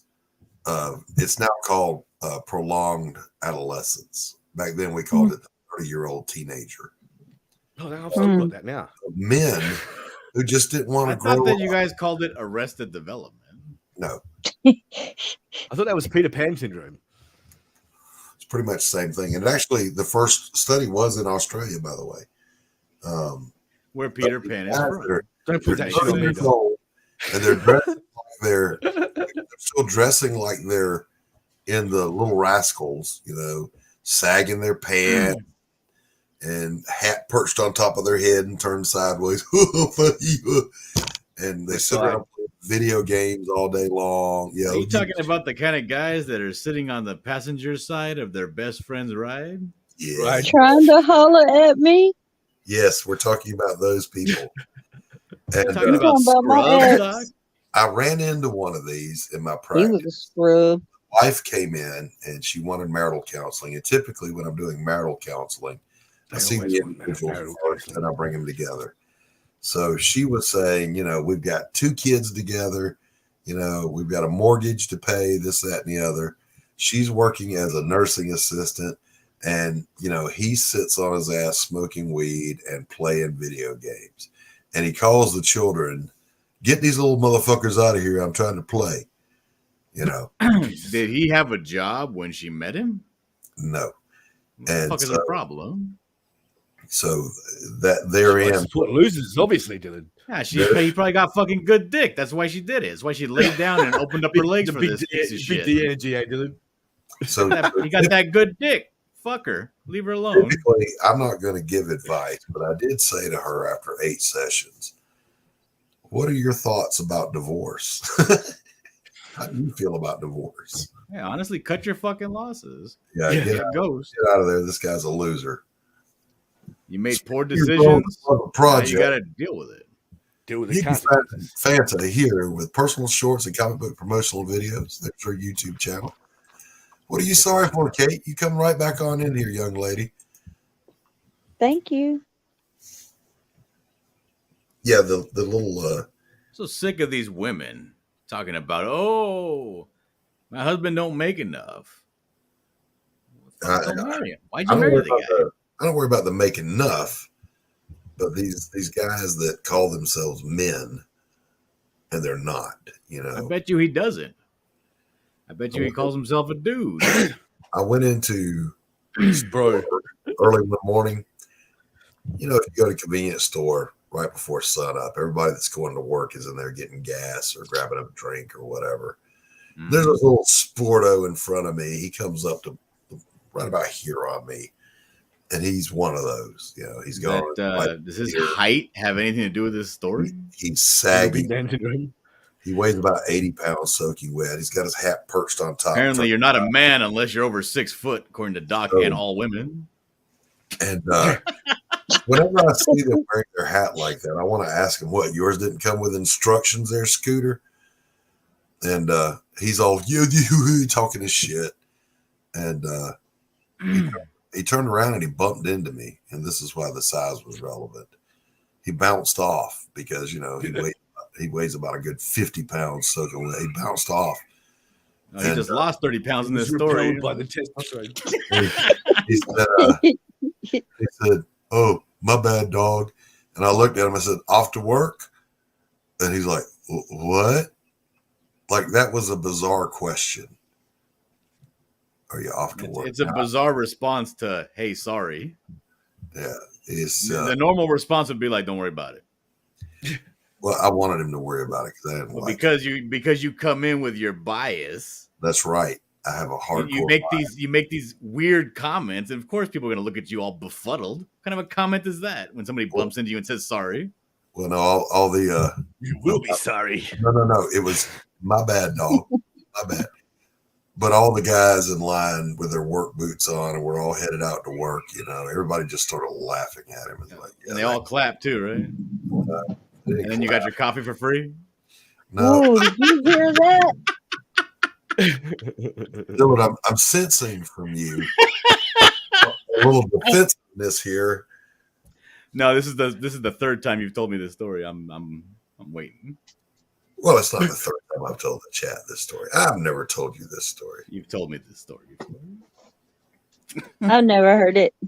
Margot says a cyclist crashed into my son on his way to work. He bounced off him too. My son is not small. Yeah. No, Aaron's not small. Aaron's awesome though. Now Dillard, on the other hand, See this psyop that Fanta's playing right now, using his son's proper name. Yep. Dillard, on the other hand, is vertically challenged, but we still accept him for who he is. I'm vertically what? Challenged? Challenged? I think that's because he's Mexican. No, mentally challenged, not vertically.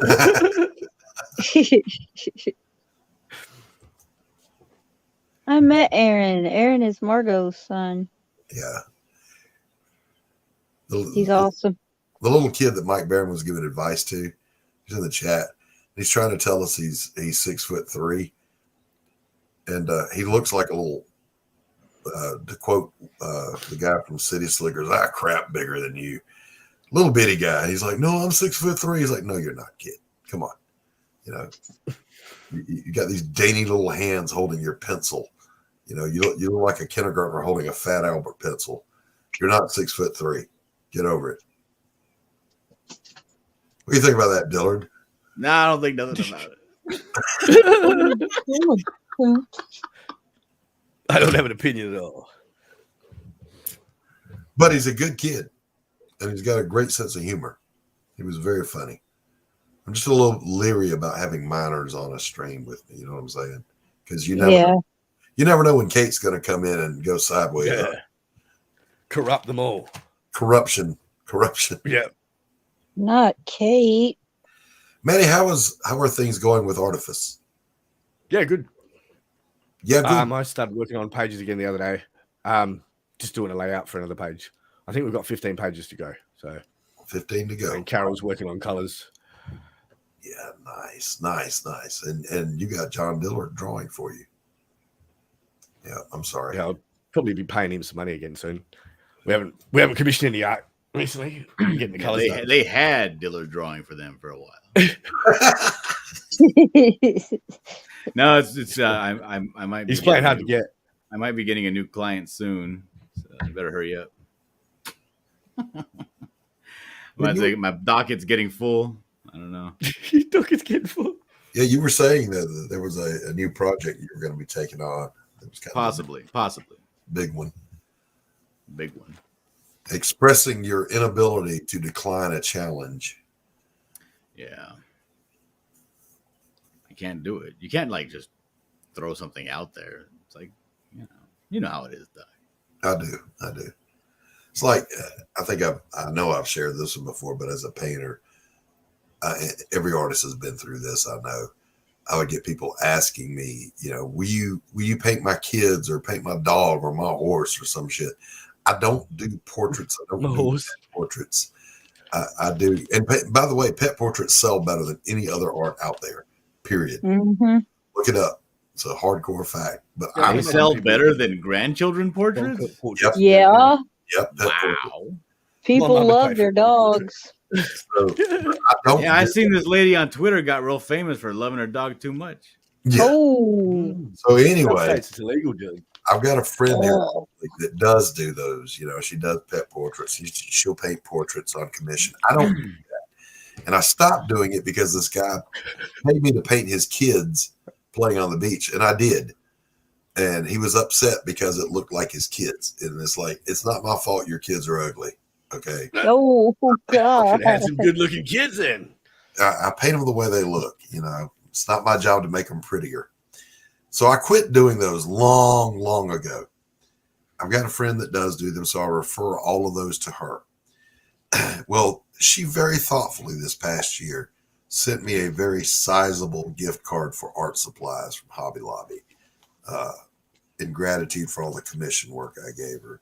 So, it just goes to show you, know your strengths, play to your strengths, network with other people, and good will come of it. What if your strengths are everything?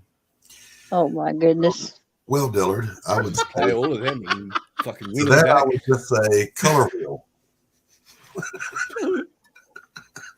Don't like he was borderline depressive state before. Now look, he's Oh, slipped back into it.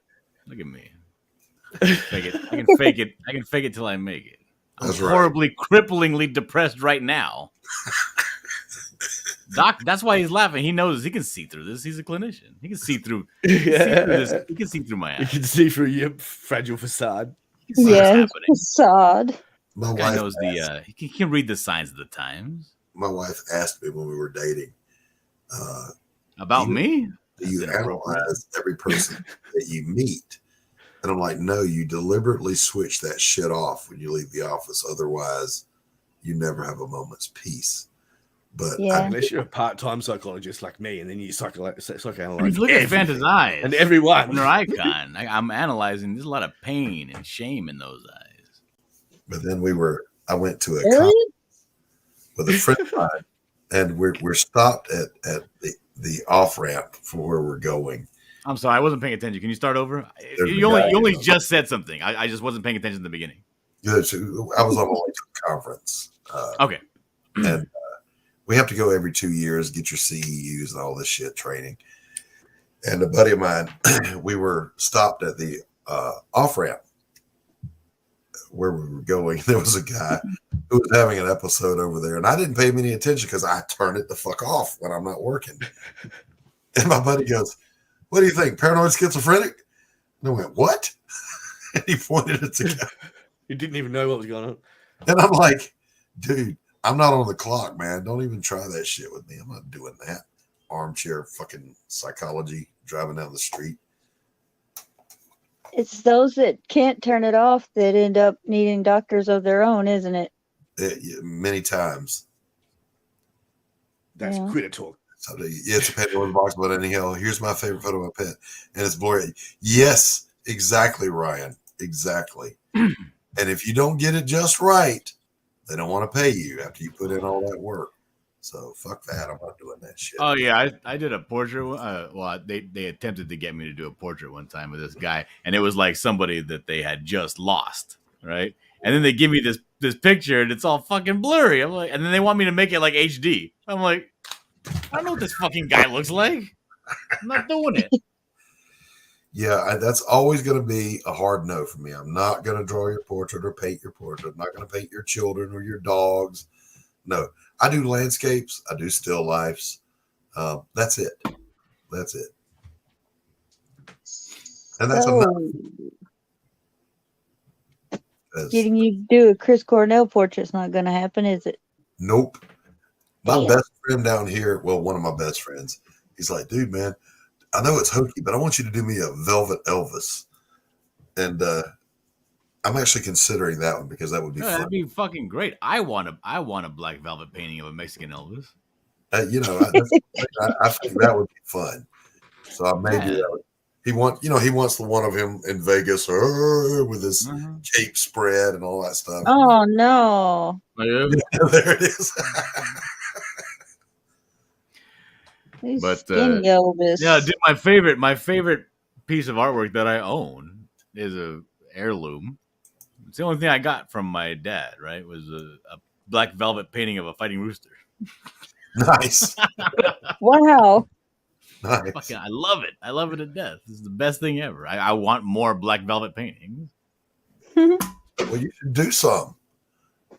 I don't do You that know shit. yourself. You're an artist. Are you hearing the thunder? Yep. Nah, I don't hear nothing. Yeah, Jeez. that's true. It undoubtedly and deliberately, my main character, Elizabeth Payne, is based largely off a combination of 3 different faces. And one of those is Jennifer Connelly, because when she was young, she was the hottest thing alive. Hmm. Isn't she the one in Beautiful Mind? Yep. Yeah. Great movie. I love that movie. Great movie. Mm-hmm. You can't do that when you're painting kids. My goodness.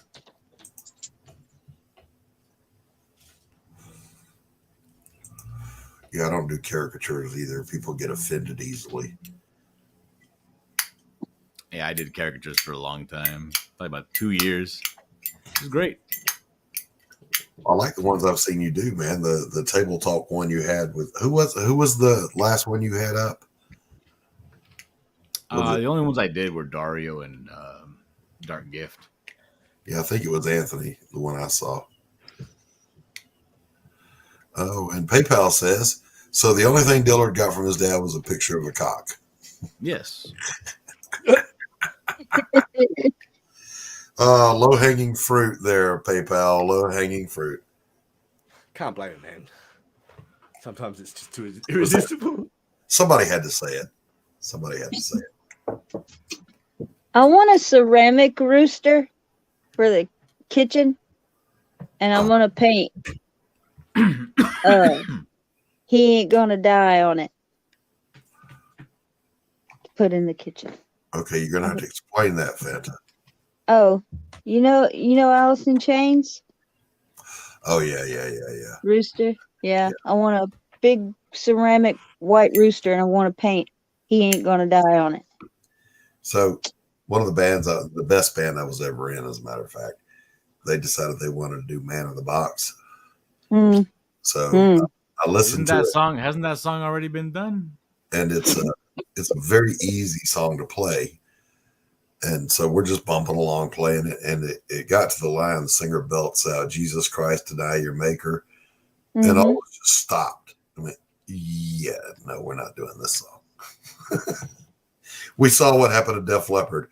We're not doing this. Oh no. Def I don't Leppard. understand. What does it all mean? Jesus of Christ, burn in hell. And then, in your opinion, Doc, did Jesus go to hell when he died? Another one loses his arm. You know that song is about the record label, right? Yeah. Why would I know that, Fanta? Yeah, but that's a bridge too far. That's a bridge too far. I'm not going. But he's okay. I won't get into it. It's a bridge too far. It's a bridge too far. Is all I'm saying. The whole band just stopped. Like, does it really say that? Yeah. Okay. Next. The first time I got an MP3 player. Remember those MP3 players? They came like with a disc, and the disc could hold like hundreds of songs. And I got a disc from iPods. It was before iPods. You had to actually have like a Sony Walkman, right? Type CD player thing, but it was an MP3 disc you could put on it, and it had like hundreds of songs, a tremendous amount of music. And I bought one off of this guy that was selling CDs. It's got a bunch of music. What kind of music? A bunch. Like, okay, whatever. And put it in, and that was the first time I played 3 days straight. Closer by 9 Inch Nails on loop. Wow. Yeah, no. It was fantastic. Best experience of my life. Bought 2 packs of batteries. Alrighty then. I think that fundamentally explains what happened to Dillard. You didn't even have rechargeable batteries in this thing. It could explain It was something. 2001, Manticore. I suppose I'll let it slide. There's been very little music that's done anything for me since the 90s. I got a lot of hate in my heart. We need to work on that. We'll have another session soon. I have a competition in me. What do you think, Dillard? This thing. I'm gonna do moves inside Dillard. I'm gonna start doing a stream once a week called "The Doctor Is In." There'll be a that's exactly what I was telling you to do, and you told me no, it's against the law. Well, I'll put a disclaimer up. Now he's giving it to me like it's his idea. Advice I give you for entertainment purposes only. Yeah, and I will do a session with anyone who wants one once a week, with the warning. I'm This your shit first. get real. I'm your first fucking patient. I'm watching that I shit. will be there. I'm sold. Sold. What do you think, Pat? Would you guys like to see what really goes on in a real session instead of all I the don't shit? know. Give me a preview. Do Manticore right now. I'm Matt, impervious. Matt Manicore doesn't want a session right now. I want a session. Do me right now. Do Fanta. Do it right now. I didn't. Dillard. Do Dillard. An example, a good example of how effective the technique can be is periodically, and by periodically I mean twice in my whole career, the police or the sheriff's department or somebody would have someone in custody that wasn't pleading the fifth, but they wouldn't talk. And they said, "Can you get them talking?" And I said, "Yeah." So I would go in and I would tell them, "Not a cop, not a DA, not here to interview you." That's a hard fucking sell. It is. It is. You look like a goddamn fed. Yeah. I'd be like, bullshit. You're not a cop. I know. So I would sit in the attending position and sit there, and they would squirm around, and they would. What is the attending position? What is that? Well, you lean forward toward the person that you're talking to. You clasp your hands in front of you, and you're demonstrating by your body language that I have nothing better to do than listen to you. And I would make a comment because you can respond to nonverbals as well as you can to verbals. So I would say, "Man, you really don't want to be here right now." And they would always say something innocent like, "Oh man, I shouldn't be here." And I would say, "You feel like they've made a mistake bringing you in." And then they would start talking. And that was my only job, to get them to start talking. And I would push the little button. And as I had them talking, the actual interrogator would come in and talk to them. And then I'd just walk out. My job is done. Stroke a check. I got them talking. So they hired you to put the screws on them. Is that right, There's an underlying need that every person has, and that is to be truly heard and understood. And if you can do that and establish that therapeutic rapport, then people will start talking.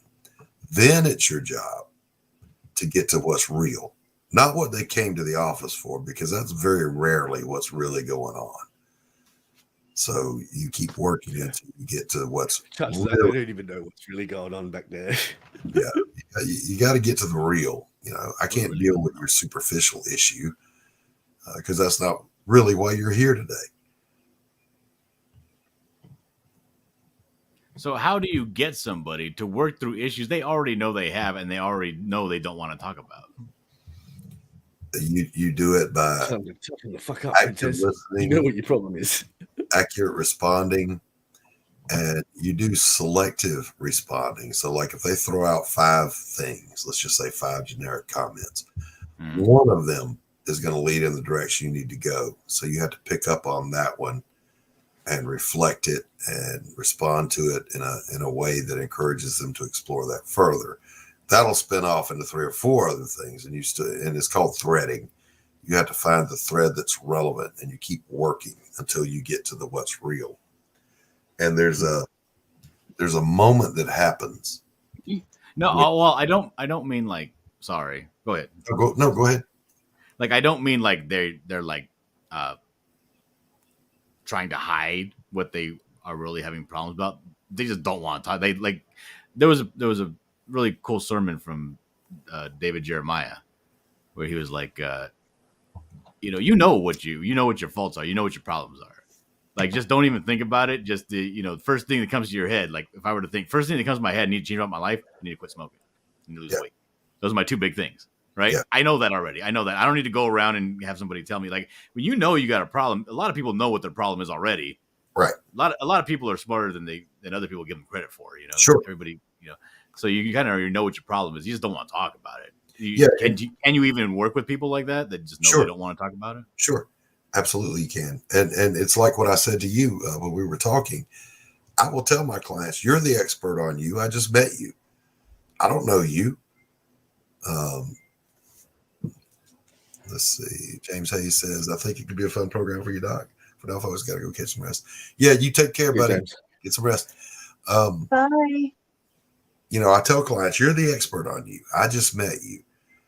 My expertise is in helping you find your own, identify your own issue and helping you find your own resolution to the problems. I'm not going to, if you ever go to someone who calls himself a therapist and within 5 minutes, they already know what's wrong with you and they start giving you advice, get up and walk the fuck out. Yeah, wrong. Because they're wrong. They're wrong. Yeah, it's called a wife. You know what your problem is? Yeah.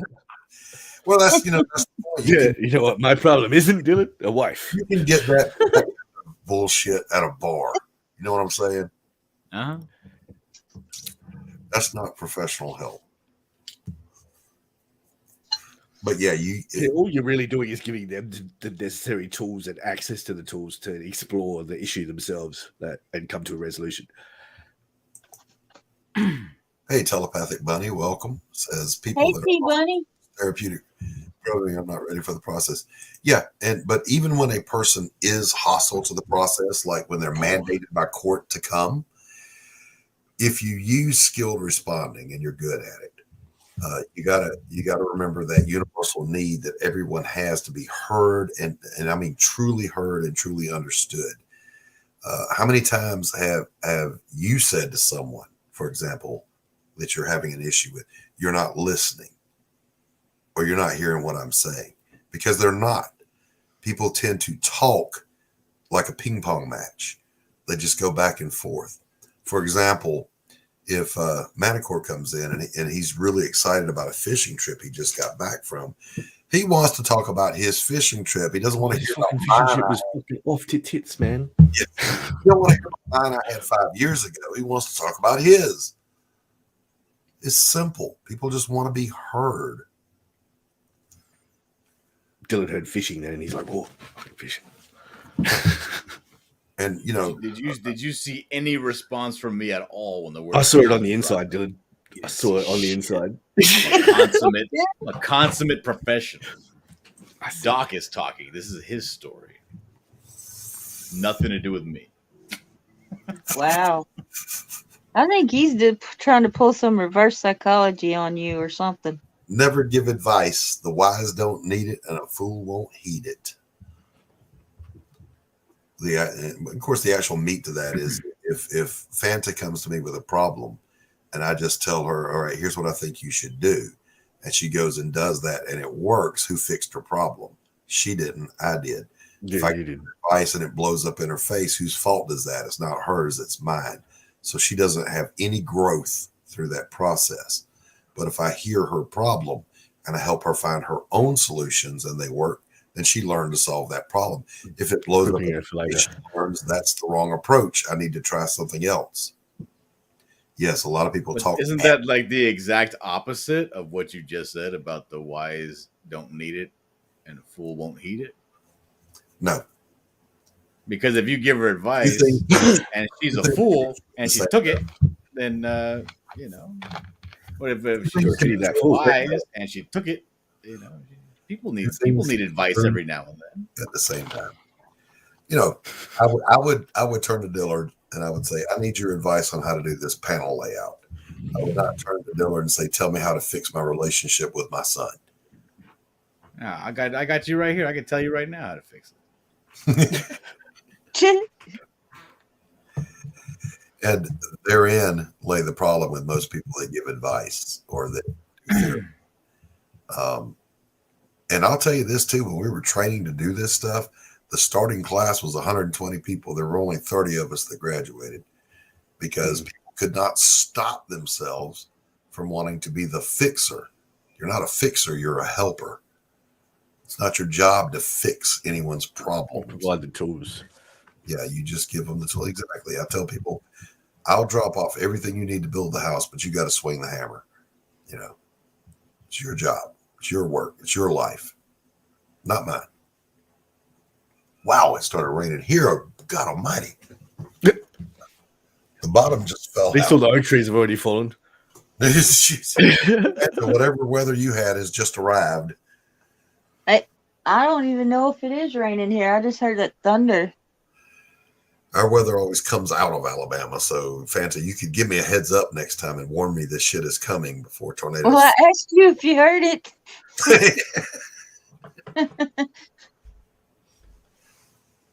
Yeah, so what's our first session going to be about, Doc? Is whatever. How is it going to work? Whatever you make it about. Oh man, so these YouTubers never have any structure in their life. You want to be the first guinea Pick pig? an area of your life you want to improve on, Dylan. Maybe it's coloring. I don't know if that's what it would be about. If I go in there and then I got all these problems that are private problems, right? And then Doc gets me like blubbering and crying on screen. What's going to happen? People are going to scream cap that shit. Let's get clipped. Yep. Well, that's the only hesitancy on my part of doing something like that is the shit can get real. Like even doing the role plays where we trained in college, people would break down because the model, not me, the model is so effective that the girl I did my final assessment with, they videotape it, they critique it, 5 professional counselors critique it. She started squalling. And at the end of it, the professor said, you know, how was that for you? And the girl said, he always gets more out of you than you intended to give. And again, that's not me. That's the model doing it. If you stick to the model, it works. But that's when I knew, okay, yes, I made the cut.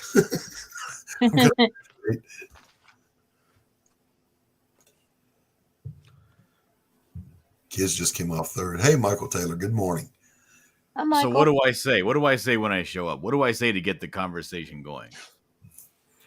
Typically what I would say to someone who sits down in my office. Because you told me that, you know, you would sit there and not even talk at me. You'd be like, just wait until I said something. I would typically say, what is it you want to work on? And hear what I said. Not how can I help you? What do you want to work on? And you're talking about like the stuff in here, right? Not like things I want to improve in my life. Is there a difference? I would say yes. Well, give me some more about that. What's the difference?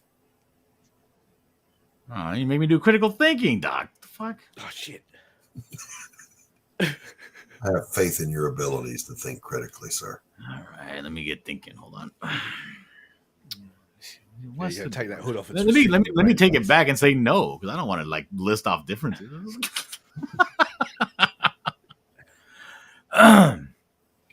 What's more important to you that you want to work on? I want to work on my the perception of my work. Whose perception? Clients and customers' perception of my work. All right, so generally speaking, and me as a personality. All right, so your work is generally regarded as very good. But my work, okay, let me phrase this correctly. I am not self-aware enough to know where I stand in the hierarchy of this community when it comes to my actual skills doing sequential artwork. I don't have enough knowledge in the history of comics, comic artists that people try to emulate or like. I don't have enough knowledge there. I can clearly see, because I can draw what I can see. I can clearly, and I see when things are wrong. So I can kind of see like, okay, I'm better at this than this person or that person. Because like I said, I have this competition in me where I don't, not only do I want to succeed, I want others to fail. And I want to be witness to that. And I want it to be because of me. You see it as a competition and you want to win. Yes. But I also heard you say, and the perception of me. Yes. So give me a little more about that. Okay, let's see.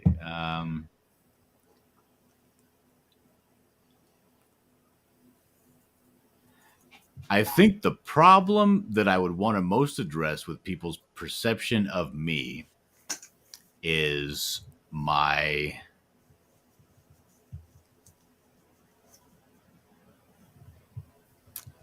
is it approachability? No.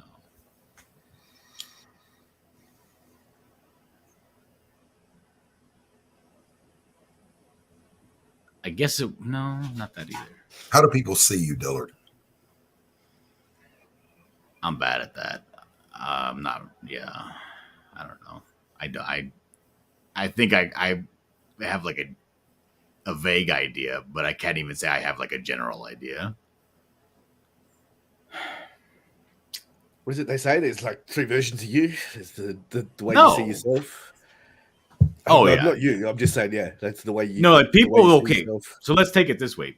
People see me universally as an asshole. I knew you were going to say that.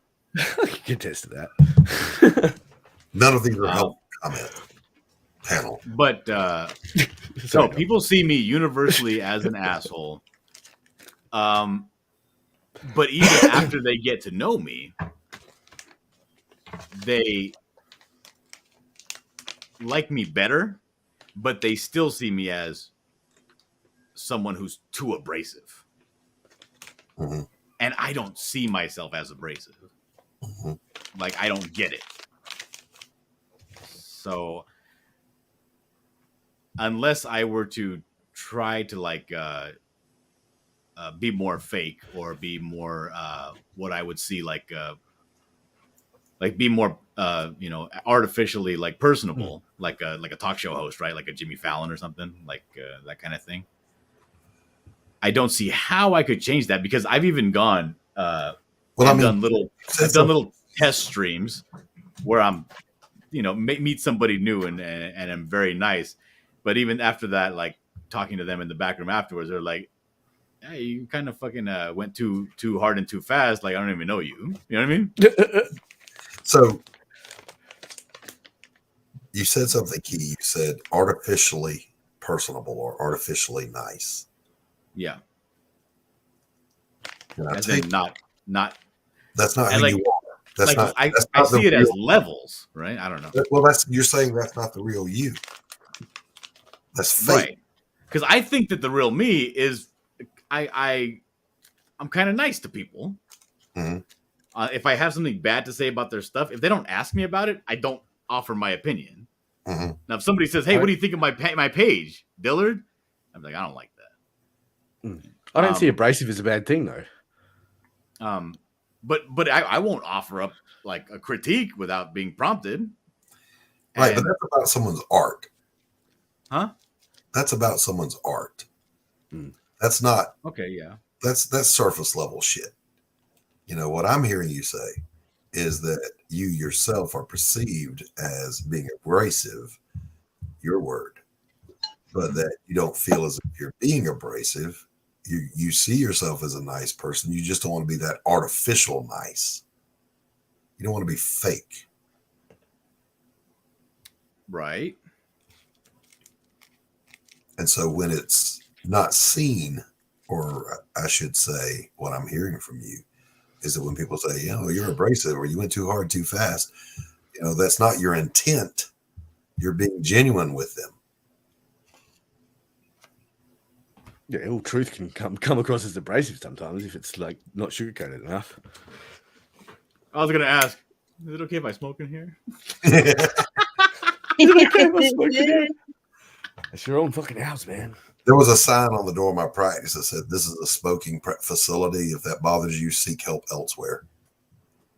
Because I'm gonna light up a fucking cigarette and we're gonna talk. But I didn't do that till I, was already a little successful. There you go. Yeah. Because the fact is, if you don't have your cigarette, I'm not going to be performing at my peak. That's right. I'm going to be wanting a cigarette. I'm going to be thinking about that damn cigarette. I'm going to be going like this. God damn it. What do you see from other people that give you the indication that they read you as abrasive? What kind of feedback are you getting, both verbal and nonverbal? Nonverbal silences. Definitely, that's a big one. I'll say something, and then I guess they are hesitant or don't know how to respond, and they'll just kind of clam up on me when I'm talking to them. Right.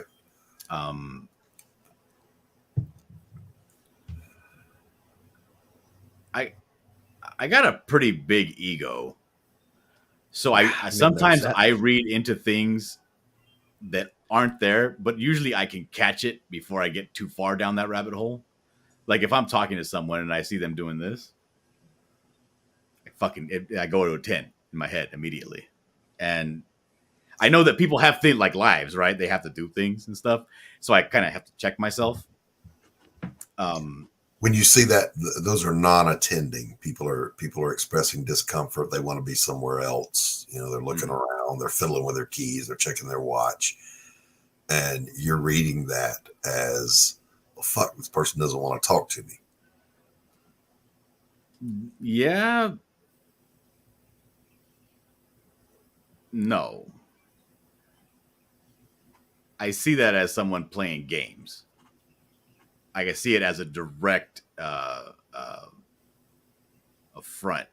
A passive-aggressive gesture. Yeah. And I don't understand. Directed at you. I don't understand. And this was like something that I talked a little bit about before. I don't understand when people have displays of emotion. I don't understand why they do that, because to me it seems very fake. Like my buddy, I told this one story. This was like really hit me hard. My buddy Steve was having a kid, and we were fishing at the pier, and his wife went in for a checkup, and she was like, "Do you want to know texted him, do you want to know what the baby's gender is?" And he was like, "Yes, of course. If you know, I want to know." You know, and then she texts back that he's having a boy, and then he turns around and puts his hands like this and goes, "Woo!" like really loud, right? I don't see that as being a normal emotion. I see that as like fucking hamming it up. You read it. He was off the phone with her, so he couldn't have been doing it for her sake, right? He was doing it for either the people around, but they didn't know that was a conversation. He was doing it for me. Oh, maybe. If that wasn't his real emotion, because in my head people don't react that way in real life. It's movie shit. Why do it for me? Because this is my friend that I grew up with since I was little, and he knows I don't. I know the guy really well, and he doesn't act like that. Why? Like, I don't get it. And I see people like, and when they're having conversations online, like on YouTube, right? These Comicsgate streams, and they're talking and they're having conversations the whole time. I'm watching them, and I'm looking at them because I got ego and I got hatred, right? And I'm like, you fucking fake piece of shit. You know what I mean? But there's so many people. Is it just so many people are fake pieces of shit? They all It has to be me that's reading it incorrectly, because not everybody in the world is a fake piece of shit, right? But everyone I watch, they're fake pieces of shit. So you're seeing these spontaneous displays of emotion or reactions, and they don't read as genuine to you. So you're wondering, is it me, or am I seeing this accurately? Right. Because I see it so often, I am not sure at all whether or not it's, because in my head, I'm like, my immediate reaction is, I'm sure this person's hamming it up.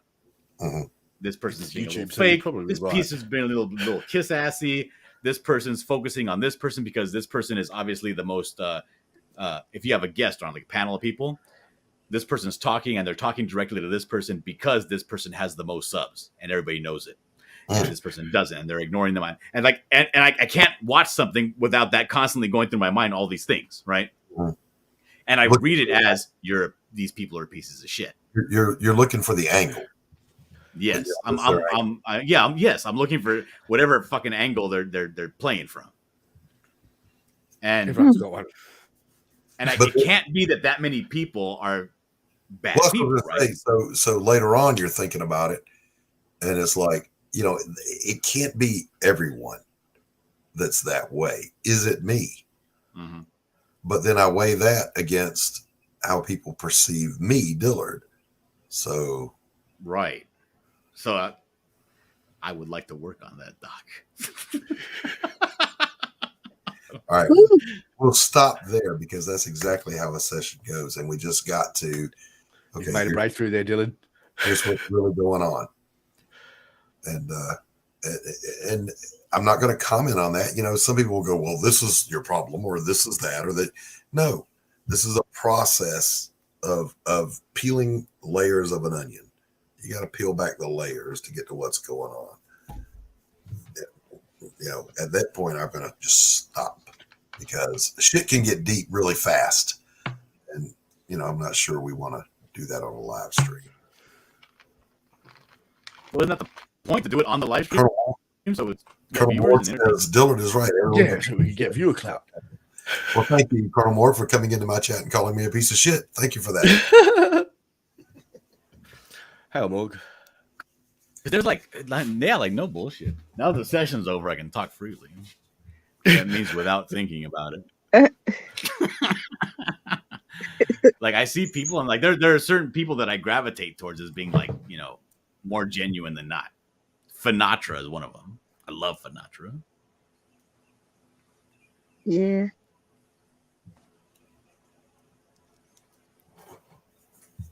They're all pieces of shit, except for Fanta and Carol. Everyone is a piece of shit. Manny, how do you feel about being a piece of shit? It's all right. I've dealt with it for a long time. It's like, done.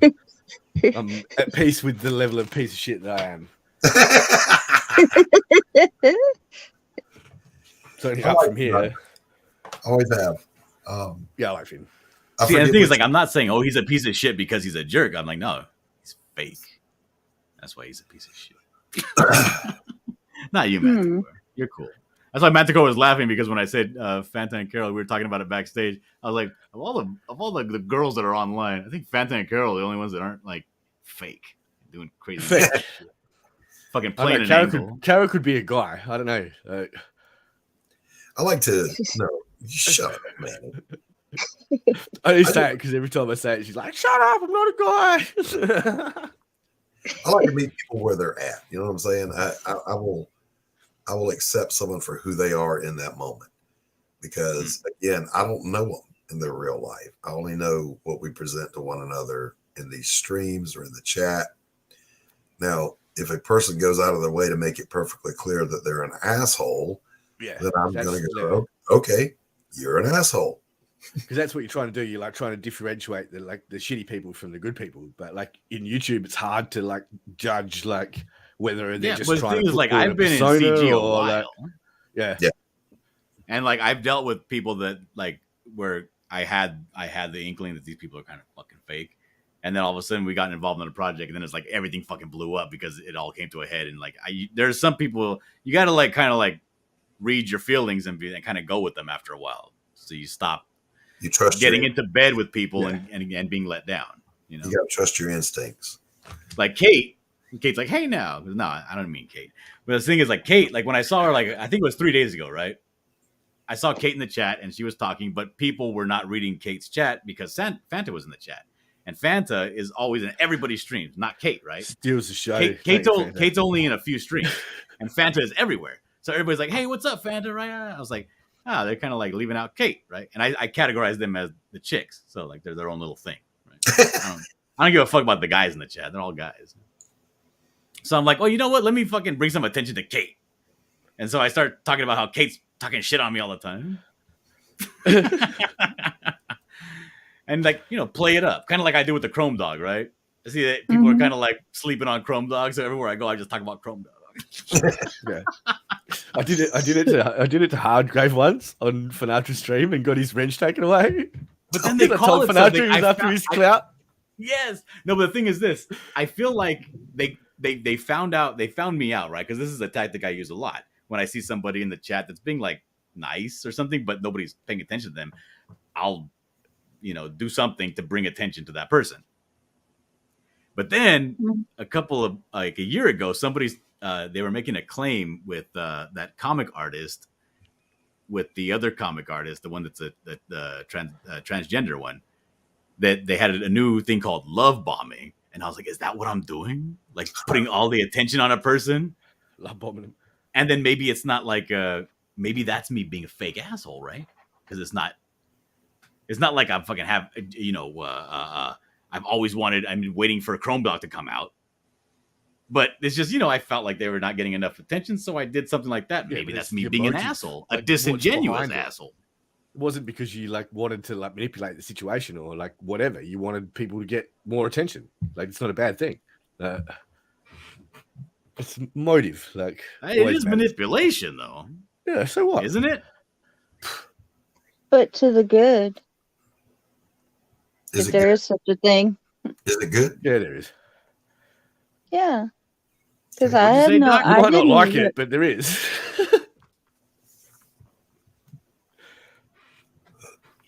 So Dillard is saying that he's using his Jedi powers for good. Jedi mind tricks. But he's perceived as an asshole. He wonders about this. Am I an asshole or are all these people fake? Am I being fake? Can 9 out of 10 dentists be wrong? You never even saw that dude's face anyway, so yeah, right. It could have been telling you shit. Like.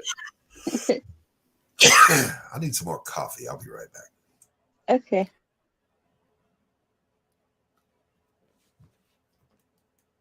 All right, you're not a clinician, Manticore. You tell me. I am a clinician, Dylan, in my own language. Am I an asshole? No. I think you can be if the situation like requires. Well, everybody can be. I mean, I could be a murderer if the situation was around, but I'm not. Yeah, gun up there. Obviously, I'm not a murderer. Like everybody can be a jerk. Everybody can be an asshole. But it's what's behind that, though. I think that makes the biggest difference. Like where it's coming from and for what gain or for what purpose you're doing it. Nah, for fame and fortune, Manticore. Yeah, then fucking it's all bets are off, man. Go for it. Fortune and glory. Fortune and glory.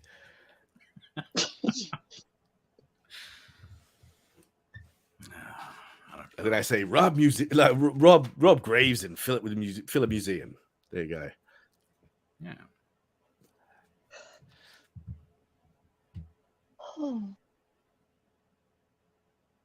And I don't want to be like in a death battle with Kate for the rest of YouTube eternity because I started up a joke that like Kate's always mean to me, right? But then I'll come on and then I was like, oh, I'm gonna make fun of Dillard every opportunity I get, and then like I'm gonna hit a ping pong back at Dillard, a ping pong ball, right? But it's like I didn't even throw one, but you're still throwing them at me. I do it to Dario all the time. He doesn't like me. To who? To Dario. So everywhere I see him, holy shit, it's Fat Finatra. Oh my goodness. He called me a sanctimonious something last time I saw him, I think. Sanctimonious. Yeah. And I can't remember what the second word was, but I can deal with sanctimonious. Oh, that's a joke. That's a joke because Vic called you a sanctimonious something and he was quoting Vic. Did somebody say sanctimonious?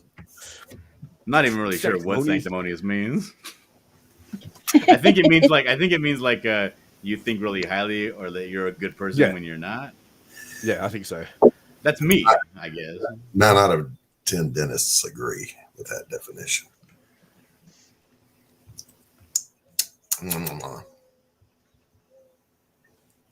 So gross. So gross, Doc. Coffee is good food. It's one of the essential food groups. Stoked, that's right. I'm so stoked for tomorrow. The book is launching tomorrow, boys and girls. No more. Now it's going to be back it, baby. Back it. Yeah. Back it. Once, back it often. Yeah, back once, back often. Dillard, how do you feel when you pull the last cigarette out of a pack?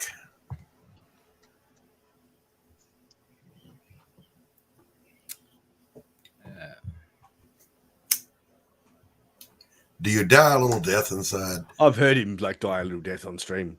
He's like 1 or 2 cigarettes left. Now, you asked me this question. Now you got me going through a fucking crisis right now trying to think of the answer. I knew it. I knew he was overthinking it. It's all right. I've turned the counselor mode off. It's a little bit of like the little death that you feel inside. It's a little bit of like yeah, it's like a little bit of like you think to yourself, what the fuck am I doing in my life? I smoke too much, you know? And you get look, there's the double. I look to my right, I see a mountain of empty cigarette packets over there. Like, look at all that money. I'm like counting the increments of $12.30, you know, like god damn. I used to drink. I used to smoke. I'm not that good at math. I don't drink anymore, so I round down to 10. I'm concerned. You've got to have one vice at least. There's the double little death. I have died before. My son stayed with me while he was between getting in his new place, his old place. And I got up out of the studio. I'm out of cigarettes. Like, fuck. So I figure I'm going to go pour a to-go cup of coffee, and I'll go to the store and get another pack. And I go in, and there's no more coffee in the pot. My son drank the last cup. Shit. There's a hard and fast rule in my house. If you take the last cup, you make the next pot. It's a hard and fast rule anywhere, in everywhere. any house. Yes, yeah, especially like if you're a universal. Guest in the house. If you're a guest in the house, your ass needs to be up before me and cleaning. I'll second that. Pot is always going here, unless we're asleep. All right. So the hard and fast rule is if you take the last cup, you make the next pot. It's a no-brainer. And my son knows this. You know, it's not like he just met me. Testing you, Doc. So it was that double death, Dylan, is what I'm saying. I got It was that double death because the guy thinks he's fucking at the Four Seasons. He's like that old man of mine. He's getting old. He's gonna fall off sooner or later. He's like, you know, I can just do this because I'm my own man now, and I'm just here temporarily. I've already left, so like I can do what I want. Now that I'm back, I'm just temporary, right? So I'm a guest right now. He needs to have chocolates on my pillow when I go to bed. I'm the worst house guest in the world in the sense of they'll say, make yourself at home. I can never do that. I don't feel at home when I'm in someone else's home. Mm-hmm. I'm always mindful. This is their house. Am I even sitting on this couch right? Do they want me to lean on the armrest? Because you never know how picky some people are going to get. Hey, Lee Newman. Good to see you, buddy. Like for me, it's not so much about like whether or not I'm inconveniencing the house that I'm guesting at. It's more like I really am myself inconvenienced by being here, and I will drive. Like if I see myself, yeah, I can leave. We're gonna be leaving tomorrow morning, but if I leave now, I'll get home maybe 2 a.m. You know, I'm just gonna drive home. Fuck this shit. I'm not gonna stay here another day. That's what I'm saying. I'm the same way. I am so uncomfortable being in other people's homes. Again, the storm hit here. We were without power for 6 days. Spent one night away from home with some friends, just on the risk that some of these other trees might come down. We weren't sure yet. But then after make one sure day, all the oaks had fallen before you come back. Yeah. My wife and I were like, yeah, I'd rather sit in the dark at home than be in somebody else's house. So we did. We just come home. It's like, and they kind of look at you like an asshole that I can go to his house and not feel like I'm. Yeah. You can have that one friend, but like I've got a buddy that he would pull his own liver out and give it to you if you needed it. But he said something to me one time years ago. He said, "Yeah, you left a coffee cup downstairs in the basement, like it was a big fucking deal." So it became a huge deal to me. And that's been a pretty big deal to him for him to mention. Yeah, exactly. And so now it's like, "Hey, Doc, you want a cup of coffee?" No. Yeah. Never again. I don't want shit with you. Go fuck yourself. Well, so I can leave that cup downstairs in the basement again? I don't fucking think so. Somewhere. And mind you, it wasn't like I went for a visit, okay? He's a musician, and he needed a bass player to fill in to audition the new singer. And his bass player wasn't available, so I went over there doing him a favor. Ended up playing for hours, and of course, I have a cup of coffee. Well, I'm so sorry I left the mug downstairs. You know, I didn't need to hear about it. Yeah, I think he wants a written apology, Doc. I brought it up.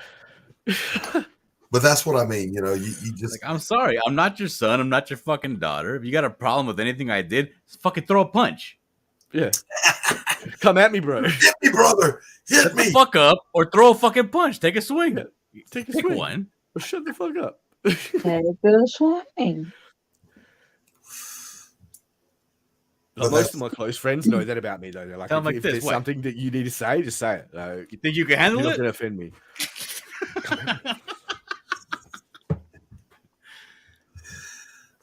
Dillard, when you get drunk, do you get in bar fights? Never. Okay. You know, ask Squash Man. Conversely, people say that I'm like one of the Squash I'm Man, very right? pleasant drunk to be around. I'm much nicer when I'm drunk. Are you going to drink with me Squash tomorrow? Man. Dillard, Huh? you going to drink with me tomorrow? I don't know. I don't want to like horn in on anybody's private time. You know, Launching a book is not private, sir. you know, it's if you say, you know, Dillard, I like you and I want you there. No, I'm not going that far. Sorry. No. If I don't go places I don't feel that I'm wanted. I agree with that. The same thing we just said a minute ago. I don't feel comfortable in somebody else's house. And I'm always mindful when I go on someone else's stream. If I'm gonna go on your stream, I'm gonna fucking piss and shit all over the place. Right. Yeah. Okay, piss And of you're shit, gonna leave coffee cups all over the place. You're gonna come. I'm gonna want to talk about me.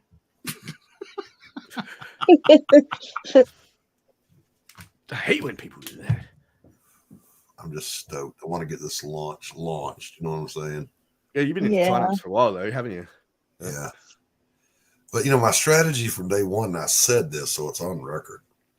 It's not a good strategy. This is going to be a slow burn. I'm not going to over shill and talk about it all the time. It's just there. If you want to sign up, sign up. And when it's ready to go, it'll go. And it seems to have worked. You know, got 124 signups. So I feel like that was a good strategy because what was the goal? They said like I think it was 200 signups like for a successful launch. Like was the theory that they had 200 to 300. What I've heard is anywhere between 100 and 200. You know, if you go over that, of course, you're huge. I mean, do the big guys even do signups? Yeah, but how many people actually like sign up and then actually back it? You want to know what a good? I will give you you the actual number. Yep. The actual number has nothing to do with signups. Yeah, has nothing to do with anything. The actual number in CG, it's a good, solid indicator of what you're going to do is how many people you have actively in your live streams. Yeah. Okay, so I've got 4 backers, is what you're saying. No, you got less. I'm gonna back this is why people call you abrasive, dude. No, not only that, but also the people that are actively in the live streams of all the streams that you're on. Yeah. Not it just has yours. a lot to do with your presence out there, and I make it, and it's genuine. Dillard, It's 95.5. Dillard Your will call. popularity in the community, how many people know about you, and like it's 95%. The rest of the 5% is how good the book looks. There's a lot of truth in that. It's because you are your product, and it's not a marketing strategy. I am genuinely, I try to be as nice to people as they will allow me to be, because I just like people, you know. So I've made it a point to be as kind-hearted and as nice and as accepting of everyone as I can be. And I hope that's come across. You know, I'm certainly not Dillard, but you know, I can be nice. Thoughtful kind as he Life is. in there. And then, you know, at the end of the day, the slaver piece. Yeah, that's Rex's character, Momentum Comics, Rex Christian. He showed me Vic's concept sketch, and I'm like, I could see how that dude would move, and you know, he's long and lanky and kind of like a Carnage, I guess. You know, I never understood why they went all big and bulky with Venom. By the way, I thought he should be what Dillard? What? I'm doing it in my head. Fake ass. Fake. I saw the picture and I said I could do better than that. because that's what goes into my head. And because I think everybody is awful in their head like me, when they say something like, I saw the picture and I thought to myself, I could change it and do it. It awoke in some creativity in me, and I just had to do it in my own way. Bullshit. I saw it. That's bad. I could do something like that. I can do this way. It's a cool idea. I can make it way fucking better. Watch this. I think every artist does that. To be honest with you, I'll see something someone does, and I'll go, "Well, this is how I would do it." Yeah, that's wrong. This is just wrong. That was all the rage back in the day in Comicsgate. Remember, they'd find a Marvel artist that do a shitty job, and then they'd redraw it. Yeah, I remember. That were good. But I think every artist sees that. They look at other art and they go, "That's not how I would have done that. I would have done it this way." The only artist I've ever looked at that I've not had that critique for was George Perez. It's like every panel was just spot on. That's exactly the way that should look to me. The dude was just a master at composition and storytelling. You didn't even need the words. You could just follow the story by the visuals. Yeah, that's definitely helps a lot in the visual storytelling medium if you can tell the story without so many words. Carol. We need Carol to color Slaver for Rex. Okay. Tell him to fess up some cash and she will. That's right. You're paid what you're worth. I want to go back to his live stream because I want my wrench back. Buddy Rex. We'll go get your wrench. Yeah, I'm going to. Get your wrench, bro. I'm letting it marinate for a bit. Because I came at him hard on Lorenzo's. It was quite funny. What? You went at Rex? You don't go at Rex. Yeah. Rex is he ignored me in his chat, so I went to Lorenzo's because I knew Lorenzo would read the chat. Rex is a kind and gentle human being. We don't go hard at Rex. Rex is an awful human being. He's just very he's old looking. Jesus Christ. I'd be an asshole too He's if I got was born some in the strange fascination with kneecaps. What? Just saying. I didn't hear what you said. Like when I hear people being mean to Rex, like it reminds me of those videos you see on YouTube when you see like some guy go up and like sock some old man that's walking with the cane in the back, on the back of the head. He falls over, doesn't move. It's like, oh, you motherfucker, why'd you do that? Yes. But it's not. He's an awful person. He's just very old. He's not an awful person. He's not the greatest person. Rex Just saying. Rex is a sweetheart. He's a sweetheart. Like before all the bullshit happened, like he's the one that unfollowed me on Twitter. Before Vic, before any of them, like was Rex. I think what happens is a lot of time people have knee-jerk reactions of responding to something someone says or does. And don't do that. Just look at big picture. Yeah. What does the totality of the person's behavior tell you about? Now I'm thinking that Rex got the inside track because he figured out Manticore before the rest of us figured him out.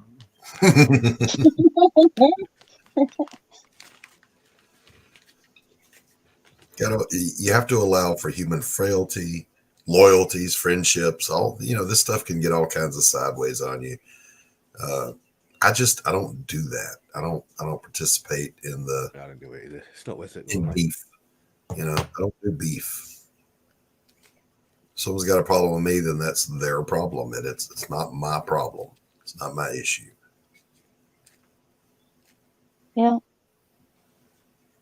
What, Fanta? What was that? I think she just said, "Yep." I say, yep. Yep.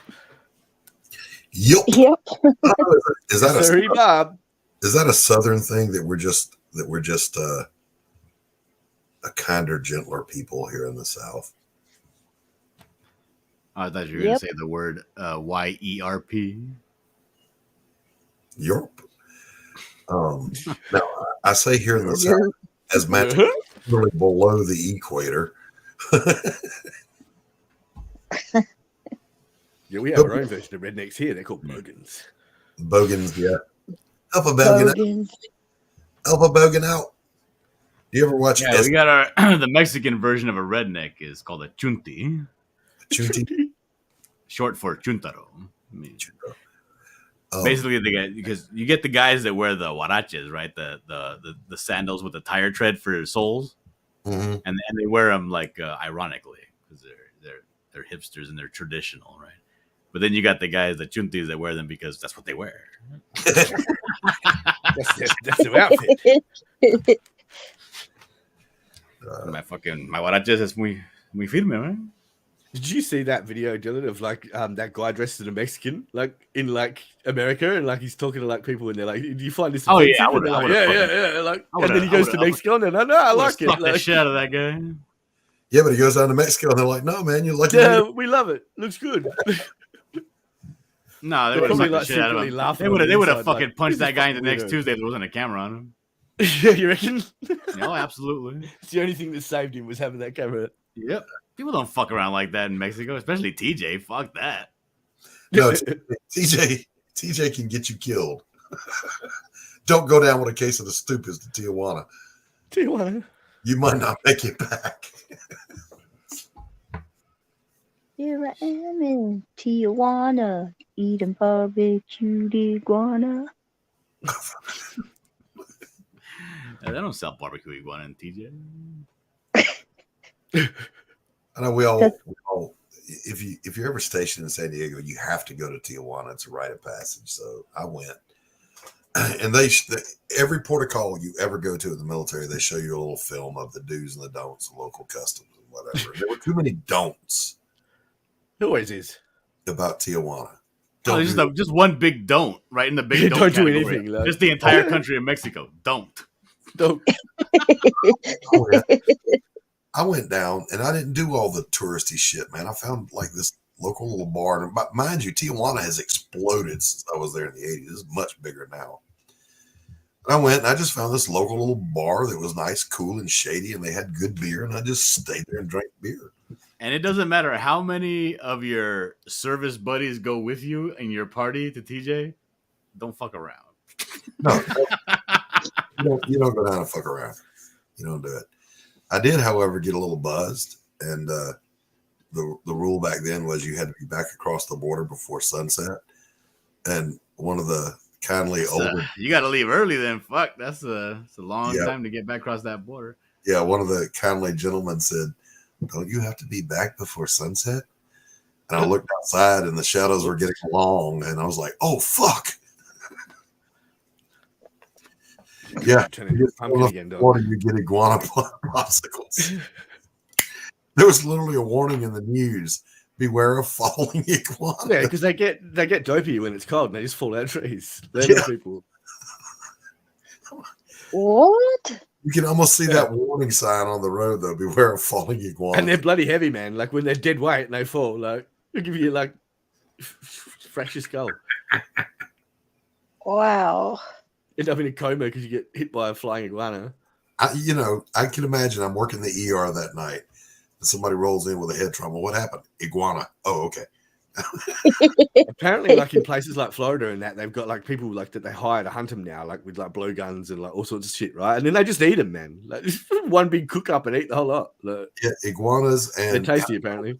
Or pythons are becoming a problem down there. People letting pythons go, and there was a video on YouTube, big ass albino Burmese. Yeah, those Burmese pythons get fucking big and they can live anywhere, man. They got a hold of one of them. Got a hold of a small alligator and just took him down. I'm like, well, who do you pull for in that Godzilla versus? There's nothing in like that biome really. Like once they get to that size too, that will take them out either. Like even an alligator won't. Yeah, they don't want to f with them, but they will. I mean, the big gators will go after anything. I owned an albino Burmese python named Agatha. My buddy had one named Speed Bump. Speed Bump. Burmese pythons are my favorite. I had one named Junior till I found out Junior was a she. Oh, still called her Junior. When I was though. like 12 years old. That was my first like reptile pet. Was the carpet python. Okay, but did you name it? Yep. His name was Sir Hiss from Robin Hood. Because I had like 4 or 5 different snakes. I never named it. You never named it? No. You didn't name them? Because like it found. I don't see them as like pets, like real animal pets. They're not like real animals, really. It's like naming a goldfish. You don't name a goldfish. Yeah, you do. Like, Well, they I don't mean, even if like you have you. They just one stop goldfish biting in you a because they bowl know and you're that's not all gonna you eat have them. in your house, then I guess you would name it Goldie or something, right? But like if you have an aquarium full of fish, you don't name the fish. They're just the fish and the big one, the small one, the You orange name one. all of them, and you like catalog their personalities and their traits. Like, make a There was list of Yeah. everyone. a buddy that had some people went to go get a rabbit to feed him. They didn't have any rabbits, so he got 2 guinea pigs. And I was over at his house when guinea pig number 2 went into the cage, and the monster was eating it backwards. Mm. And the little guinea pig was looking at me, going, "Ow, ow, ow!" Did he not even constrict it first? Did the eye pop went out? straight to swallow? That's not good because they can scar up your snake. You need to Yeah, kill them it's been first. used to being fed dead prey, so it's just Yeah. ready Yeah. to eat it. It wasn't my and then your snake grows up to be a punk. but the issue with that was I had too much empathy with the guinea pig. The guinea pig was going, "This is not what I had intended for my life. I'm not supposed to be food. Please help me. I see you standing there." They are literally snake food, Doc. They're bred for that. The French bred them to eat too. I will not forget morning wake up. I'm just showing you that Rex is live right now. Well, it's a free country. Maybe you'll talk about Nazis again. I want to go there and call him an awful person, but I don't want to leave here. I was given good advice. I'll come with you, Doc. Dylan. I think it was well read. Told me, you can't wait for an opportunity to stream. It's like the interstate. You just got to merge with the traffic. Just floor it and get on. Because someone's always streaming. So I'm not streaming. I'm not telling you that. I just wanted to let you know he was on. We were just talking about him. No, I'm not, probably stream sniping you, Doc. I fucking stream over everybody. I don't give a fuck. I'm not streaming against anyone. I'm just streaming because I want to stream. You know what I'm saying? Michael Taylor's making a lot of penis jokes in the chat. You doing what to who? Making me feel a little uncomfortable.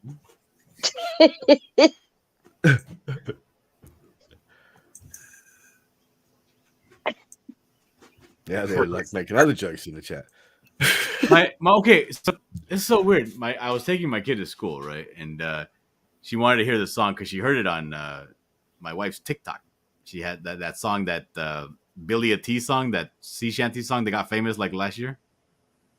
Hey TJ, I don't know. TJ. There once was a was a Billy a T, that song. And she was like, play that song. I was like, okay. So I played it on my phone. And then she was talking about, and then pirates fight krakens. I was like, what? And she's like, pirates, they fight krakens. And I was like, yeah, they do. And she has like an inside track on like she's giving me pirate facts. This kid's like fucking 4 years old. And she's giving me like pirate facts, like actual pirate names, like Blackbeard and shit. She was a pirate in her past life. Like I know everything because I have her watch YouTube on my account, right? So, because if I don't, my wife's account has like it doesn't have any commercials and it'll roll over, and then it could like roll over to something that I don't want her watching. Right, so right. I make her watch on mine, so I know what she's watched. She don't fucking watch anything about pirates. None of her cartoons have pirates. Where do you get pirate facts from? It's embedded in her. Like it's like that's like we're all a pirate deep down. She sounds like a cool kid. Jimmy Buffett said, "Yes, I am a pirate. 800 years too late.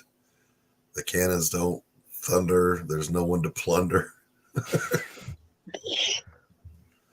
I'm an out-of-work victim of fate."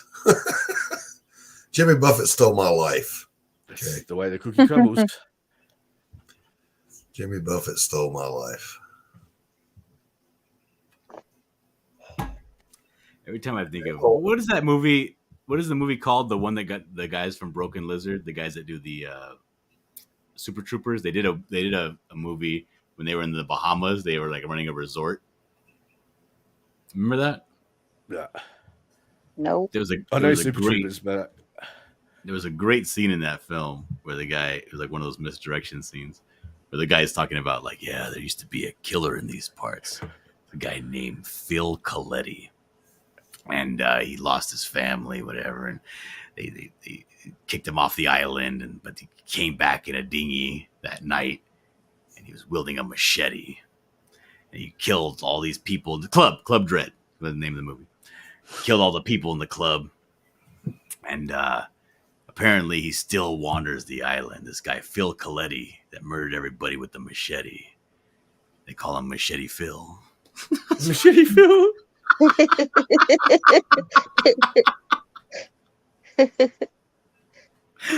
But they had like Jimmy Buffett. Everything in that movie was all about Jimmy Buffett. I watched a modern, I should say, look at Key West. It doesn't look like it used to. No, you know, I know time goes by, everything changes. Have you ever been to Key West? I'd never been. Yeah, I went when I was young, and the Keys used to be kind of like the Low Country barrier islands. They're nice, they're kind of quiet, they're very beautiful, but now they're so touristy and trendy, and the foo-foo people have taken over. Damn yuppies. Key West. Yeah, fucking foo-foo people. Are you complaining about gentrification? No, foo-foo people. I'm doing good, Quentin. It's good to see you. Hi, Quentin. No, uppity, snobby, rich people. Well, yeah, you go to a place that has local value, you buy it all up, and you make it for touristy, for rich people, the foo-foo people. Gentrification. I am one of those people. The foo-foo people is my delicate way of saying the Rainbow Coalition, the alphabet people. Oh, okay. Sorry. The fluorescent-haired. So you're a yuppie, is what you're saying? No. I'm saying I'm just an old beach bum who much more enjoys the quiet, beautiful beach. Like Jimmy Buffett said, all of these tourists slathered in oil, just watching the sun bake them. Blew out a flip-flop. Lee Newman says there are people to plunder. We just need to organize. Mm-hmm. There's always someone to plunder. Who's on back home? Yep. But there's booze in the blender, and soon it will render that frozen concoction that helps me hang on. Soap. Wait. Sorry. This guy just got famous for being a drunk? For being a Jimmy Buffett? good-hearted beach bum. Jimmy Buffett's awesome. More people have like been successful at being famous like drunks than you think, Dylan. There's a lot of money in that. There's a lot of money. Fanta. Finn is here. Yeah. Finatra. You just got Hey, clipped. Fanta. What's up, Finn? The link is in, bro. Pop in. That's Fanta. That's Fenta. Mm-hmm. Fenta and Fanta on one stream. Maycause. I like Fanta. Finatra. That's a great guy, Finatra. I like I Finatra. love Finatra to pieces.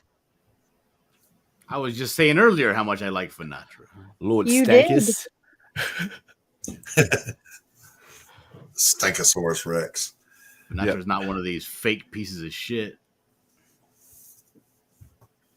No. I don't know. Maybe he is. I don't know him that well.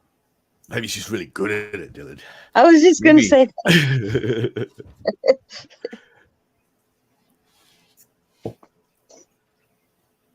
Kate says they're trying to convince landowners to sell climate change in order to land grab. Yep. I'm still trying that one on there.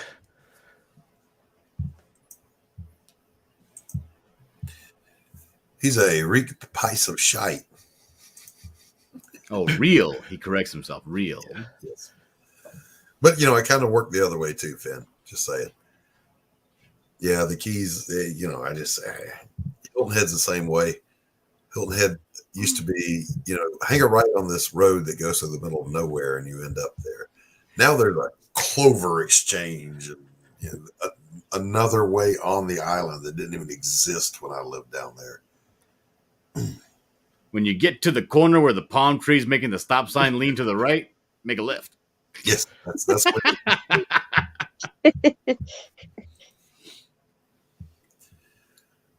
Shigamamorgi says Fanacho. I've never been able to follow people's like geographical landmark directions. It's fucking impossible. I can't wrap my head around it.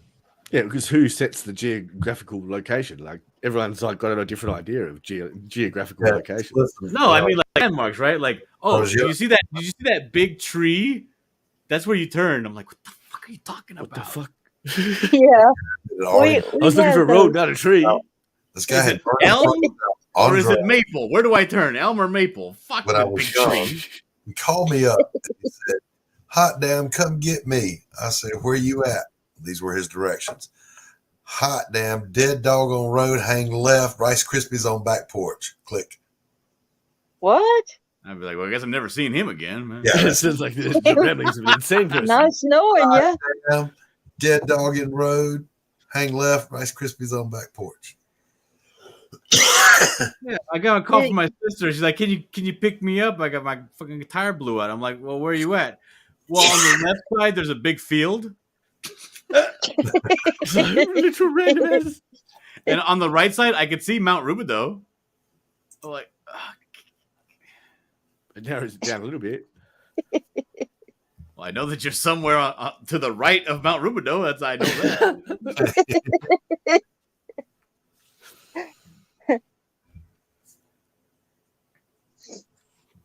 We actually have a place here called No Head Hollow. I'm not quite sure what that means. You know, could mean like one of several things. Read it any way you want to. Yeah, I'll leave that up to you. It's purely subjective. Yeah. But of course, people around here say No Head Holler. Yes. Yeah. That means something I'm not one of different. those people. Parked in a holler, twinks the mountain, moonlight. Get your country ass out of here. Dude, I got so much flack. I did as a joke, right? Because I have Clip Studio and I can do things. I'm part of like a Facebook group called What's Going On in My Town, right? What's Going On in Hoopa Valley. And I put a post up on there. I made a fake magazine cover, right? The Hoopa Valley Times, right? And I put a bunch of offensive shit. I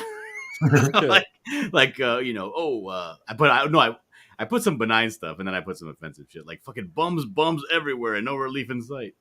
And there's and then I put up there South Life, which is about. I put one up there that says top 5 secret fishing holes in Hoopa Valley. I got a bunch of people that chat want to know where these fishing holes are. Don't give away your spots, man. Right. And they're like, are you talking about the one behind the Walgreens? Because everybody knows about that one. Would you like to know? But then I put up on there the new Lover's Lane. Do you know where your kids are at? And then like everybody was just dropping like all kinds of comments like, oh my god, it's got to be on this street. It's got to be this street. Yeah. Now, Fanta, when you were over in the UK, did you go to pubs? Yes. All right. Did you go to a traditional pub or a modern pub? Both. This fucking pub elitist over here. Yeah. You know, because a real English pub. Tell me about a real English pub, dog.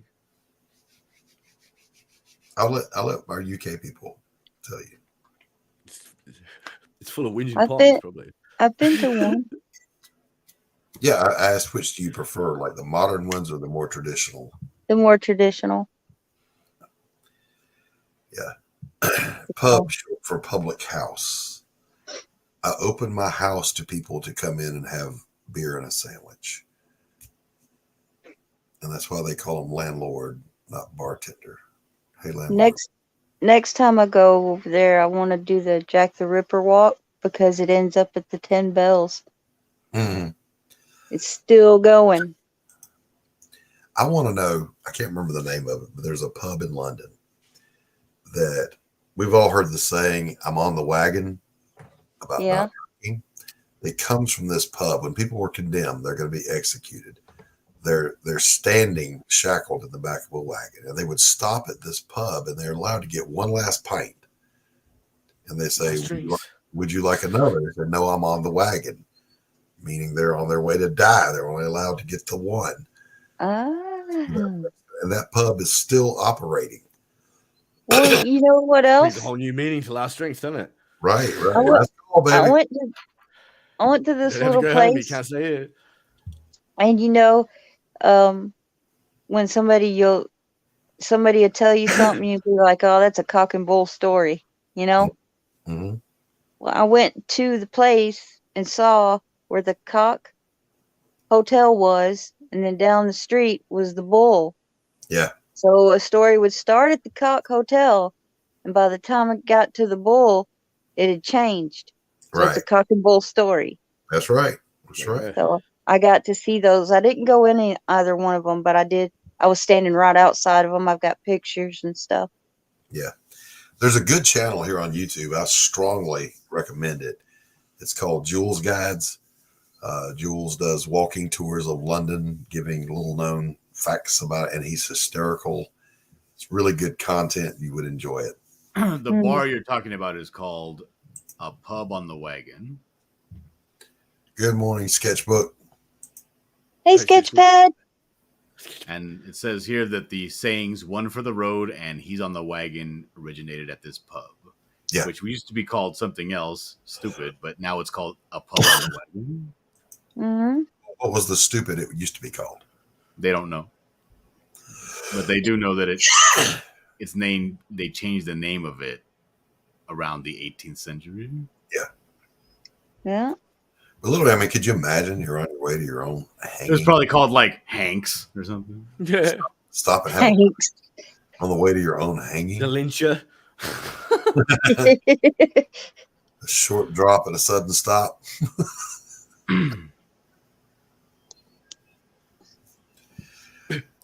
Yeah, you know, PayPal, it kind of circled back, didn't it?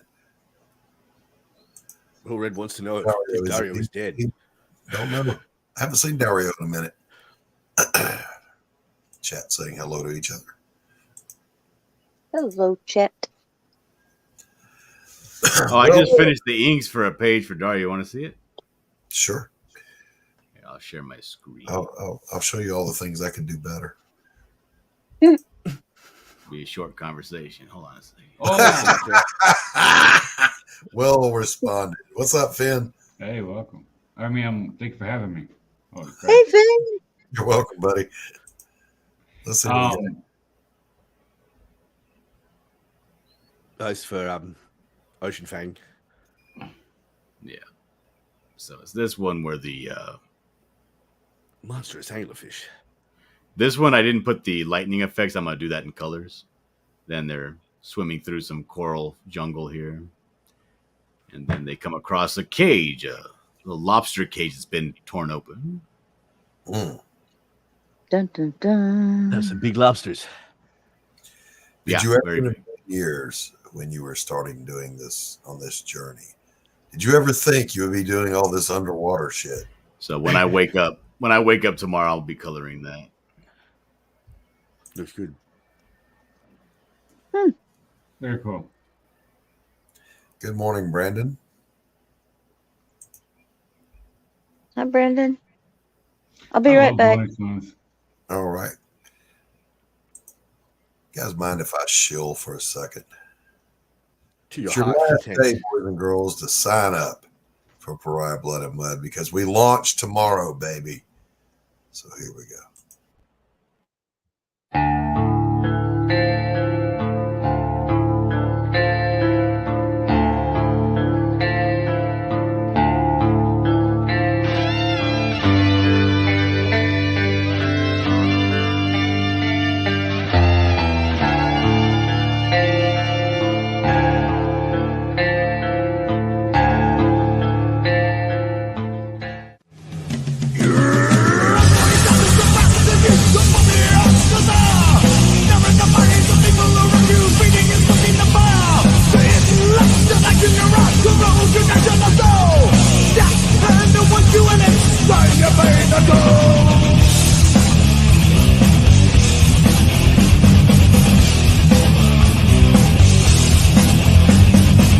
Doesn't matter what you say.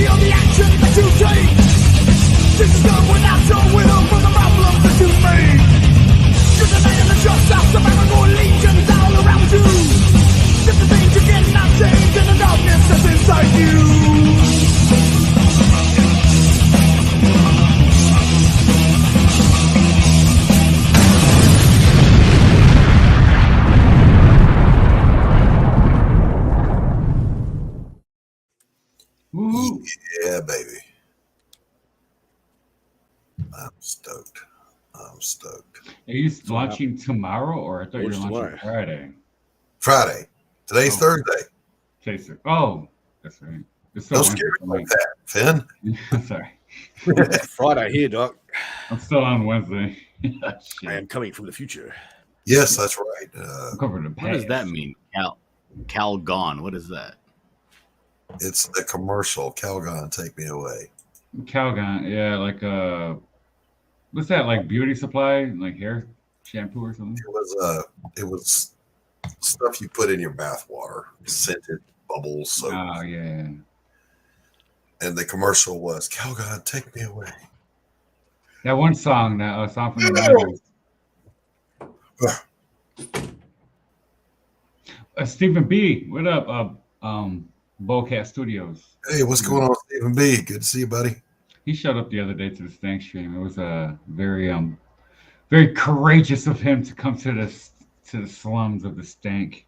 The Stank on the stream, yeah, and let people know who he is and stuff. So I told him that he's welcome to come back, and when he's ready to show us some stuff. Yeah, Stephen B is good people. See, Stephen B gets an invite to this. I've never gotten an invite to this Stank stream. Well, because you don't have to ask. Yeah. You were on the other day. Yeah, but I had to beg to come on. And then you were all like, I don't know, Chad, what should I do? Should I let Dillard on? I don't know. Let me think about it for a while. Lies. And I totally forgot that day too. I know you were on. I just totally forgot what happened on that day. I know we hung out and it was cool. Yeah, it's because you were like, I'm trying to buy a guitar and I'm bored. Yes. I bought that bass guitar yesterday. Just to let y'all know. Oh, did you? Yeah. Did you get it? I got the just the bass. People were giving just money. the bass. People kept giving me money, and like 20 or 10 and shit like that. You know what I mean? So I dropped me so 410. I've only ever seen a 5. That's the biggest denomination I ever saw. Everything I got here. This guy's talking about 20s and 10s and shit like us poor people know what he's talking about. Yeah, fucking with me. Stop acting like I got. Stop acting like that's. But see, even finding the right guitar, I had to wait for that. So I spent $150 altogether, and I got $250 left for a guitar. Or 300. Maybe I got $300 for a guitar. Yeah, happy Jack. Hey, do a Bogan a favor and click subscribe and throw me a thumbs up. I never say all that YouTube stuff you're supposed to say. So what you're supposed to say is, everybody who's hanging out, thank you very much for being here. I appreciate you very much. And please do the YouTube thing that helps my channel and puts the doc through the algorithm by hitting like, subscribe, and ring that bell and hit all for personalization. Check the descriptions below and sign up for Pariah Blood and Mud. Yeah, because that's all I need is Sinatra. Look, that's all I need. I can do it better for you than I can do it for myself. Sit down and play that continuously. There you go, Sam. Take it away. On WDOC Blaylock. Good morning. You're listening to WDOC South End. Yeah. Hot rock and roll. Tree Goblin. What's up, brother? Hi, Jack Savinka, too. I need some more cigarettes. I need some more smokes. I'll be right back. So do I. I need to reach that level of desperation that he was talking about earlier. Santa, you smoke? Yeah. Oh my goodness. That's cool. You don't smoke, do you? Yeah, I do. Pretty much. We are all smokers of CG.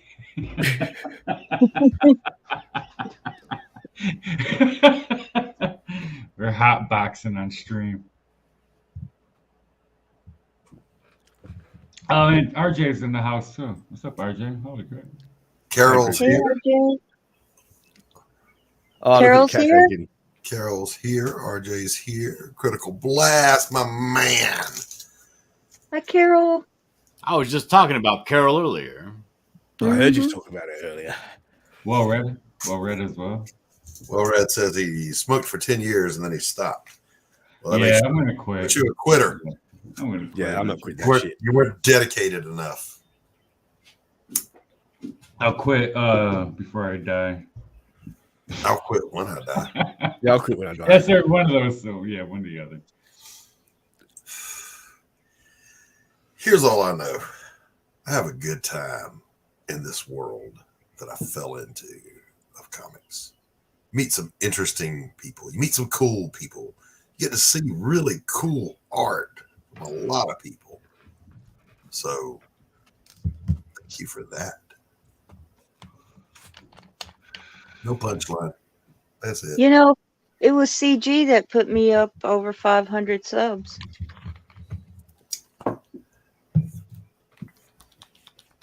So I think And you've CG been rocks.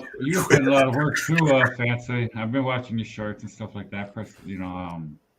Yeah. Awesome. It was nothing good, Cal. Don't worry. It's the shorts now, so I think you're doing the right thing with the shorts. That's what you're supposed to be doing, I guess, on YouTube. Well, I do some shorts, but my videos for campaigns run between 3.5 all the way up till like 10, 11 minutes, depending on the size of the campaign. Which ones do better? It What are you just clicking on, depends. Doc? Oh, okay. What channel is that, Dillard? That's my channel. I'm at 799 subs. I need one more sub to get to Somebody. 800. Somebody be the last person to push Get the my man across the finish line there. You're not boring, TJ. If I could sub twice, I would. You Now, I'm can't. telling Create a you. new account. I'm telling you. I don't. I'll go over to Hen's channel, though. I get no love. There's no wrench. I don't get invited on. I feel like I'm a peasant. Don't worry, Doc. I was like, they were told not to promote me. They were told not to promote you. Yep. Where? All right, so I put Dillard D in, and you are the third person that showed up on a browser that I haven't used in a long time. There you go, 800 subs. Yay! BM. Oh, you're at 800? There we go. Yay! Lord. Kate in Orlando put a link down, so I'm going to have to put my links again so that people don't forget. Yeah, quick plug in for more. Another 3 times your device, and then you won't be able to see hers. There we go. Yeah. There we go. There you go, 800. Well, Ray, you're not the only one. I've heard a lot of people say that, man. It's 2 steps forward, 1 step back with subscribers. Yeah. Yeah, because as soon as I get to like 802 or something, and I know that I'm not going to go back down past 700. No, it's like 5. When I know that for steps sure, forward, I'm going to do six like a steps little back. giveaway. Tree Goblin says, I've been timed out and asked to leave Hen stream. Yeah. How many am Runs I? a tight ship over there. How many am I He at? doesn't- Somebody tell me. You what? I don't know. I Let me go can't. take a look. I'll take a look at you. You're at 127, Doc. 127. No subs, yeah. I feel popular. I got to 73, but then 2 people unsubscribed, so curse you, 2 people. But you didn't invite me on your stream. You were playing video games. You didn't even invite me. Of course I You could have come on. I didn't know how to stream with somebody else until recently on the video game thing. That's Now I know. what you kept saying as an excuse. Yeah. I still don't know how to use OBS with StreamYard. I watched a tutorial and I was following step can by just- step. I just Yeah, like, but if why I would want you to do stream that? games with people, I just do it on here and share screen from there. Critical Yeah. Blast is shitting on all of our heads, saying we just crossed 2,000 Oh. last week. Eat your Congrats. heart out, Rick Springfield. Oh, that's a big flex. Congrats. Well, Red, I have noticed though that generally How close are we to 1,000? So we triggered. can get Newt again. You go, RJ. RJ is Heck one of the hardest working men in comics, man. This dude, if you need distribution, Critical Blast is your solution. Did you hear that rhyme? Yeah, That almost rhymed. I did. It was pretty close. I'm pretty sure that's clip worthy. It was like a Dr. Seuss rhyme that doesn't really make sense because it's not a real word. You need distribution. Doesn't really classify as a rhyme, but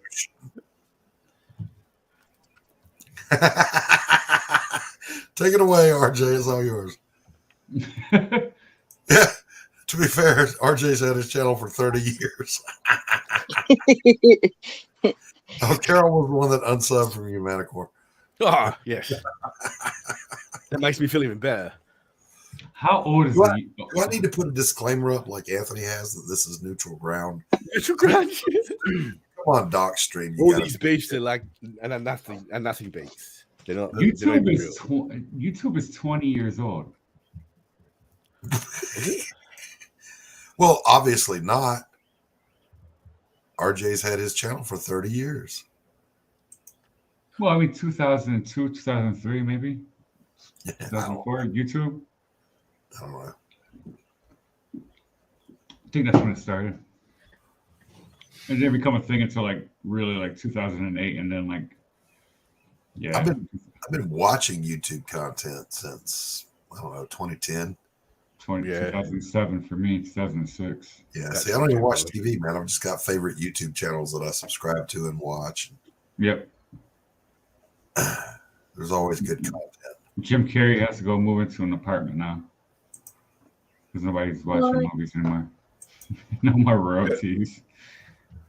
Finn, I gotta have you on my show one day, and the topic's gonna be, and I want to have maybe one other guest. We're gonna do shit I watch on YouTube. I did that one time, and it got good. Ooh, that's a great topic. So bringing up channels that a lot of people might not know that have something cool to show. I watch all type of shit, dude. I watch a lot of animal videos, like variety. Honestly, I do watch like a lot of animal documentaries, especially when I go to bed or whatever. Do you ever watch Casual Geographic? Yeah, I like that guy. Yeah, I love that. Yeah, I love that guy. Same reaction. Oh yeah, that guy. I love that guy. Yeah, he's a good way to get a body to go pet a hippo. Yeah, yeah. If you ever want to, what do you say? If you ever want to struggle with a dolphin, just go down here and pet this crocodile. Yeah, it's a funny dude, and he's very. Maxim Batty's another one too. He's a good one. Yeah. Who? Maxim Batty. Oh, I'm not sure. Oh, Carol's backstage. I'm sorry. Hey, Carol. I like the guy. I like the one guy who does like verbal interactions between animals. Like there's one guy who's really good at that. The voiceover guy. Yeah, the voiceover guy. There's one guy who's really good. You will catch skidity paps. Oh, there's one black dude who is funny at it though. There's one white guy. I don't know who it is though, but he's funny as shit. Yeah, yeah. The what is it? I think it's Hip Hop Star or whatever. They did the scientists put a mirror in the hoodest part of the jungle. Have you seen that one? Oh, I don't know. And I'll drop the one. I'm pretty sure I can't show it. No, it's all good. It's all good. No, it's funny as shit. Let me see. Hi, everybody. Hey. Hello, Carol. Hi, Carol. Hello, Carol. Hi. How y'all doing? Good. How are you? Wonderful. I just woke up. I'm great. Oh, I haven't been to sleep yet. I didn't have to work today, so I got to sleep in. Oh, nice. Lovely morning voice you got there, Carol. You guys want to see some funny shit? Click on that link. Go watch. You will laugh. Carol does need her own intro, Critical Blast. I'm gonna make one for Carol. I have one and he didn't play it. Wow. I got the ghetto version of StreamYard. I can't add anything else in here. How rude. Oh, wow. Thousands of dollars in vet bills. Make sure to keep an eye on your ferret so it doesn't end up killing itself on something random. How it feels to chew 5-gum. Help! I can't shit no more! 5-gum. Stimulate your ferrets. Jesus. What the fuck? Samuel University, do yourself a favor. Go subscribe. Funny as shit channel. One of my other favorites. Oversimplified. It reminds me of the Ghetto Spider one, the spider on drugs. Have you seen that? Yeah. Damn it, Doc. I just clicked on that video. This is incredibly racist. No, he's Mexican. If you get a chance, go check out Oversimplified. Very good channel.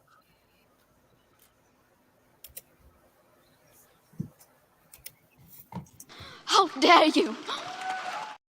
Dare you?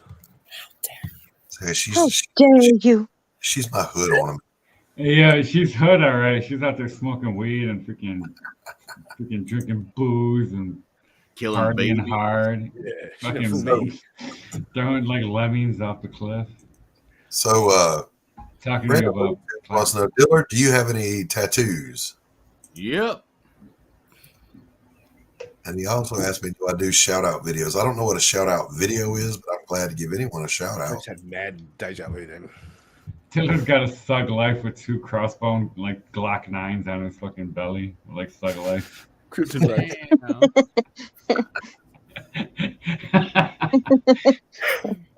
Straight Tupac shit. It says Dillard in old English letters.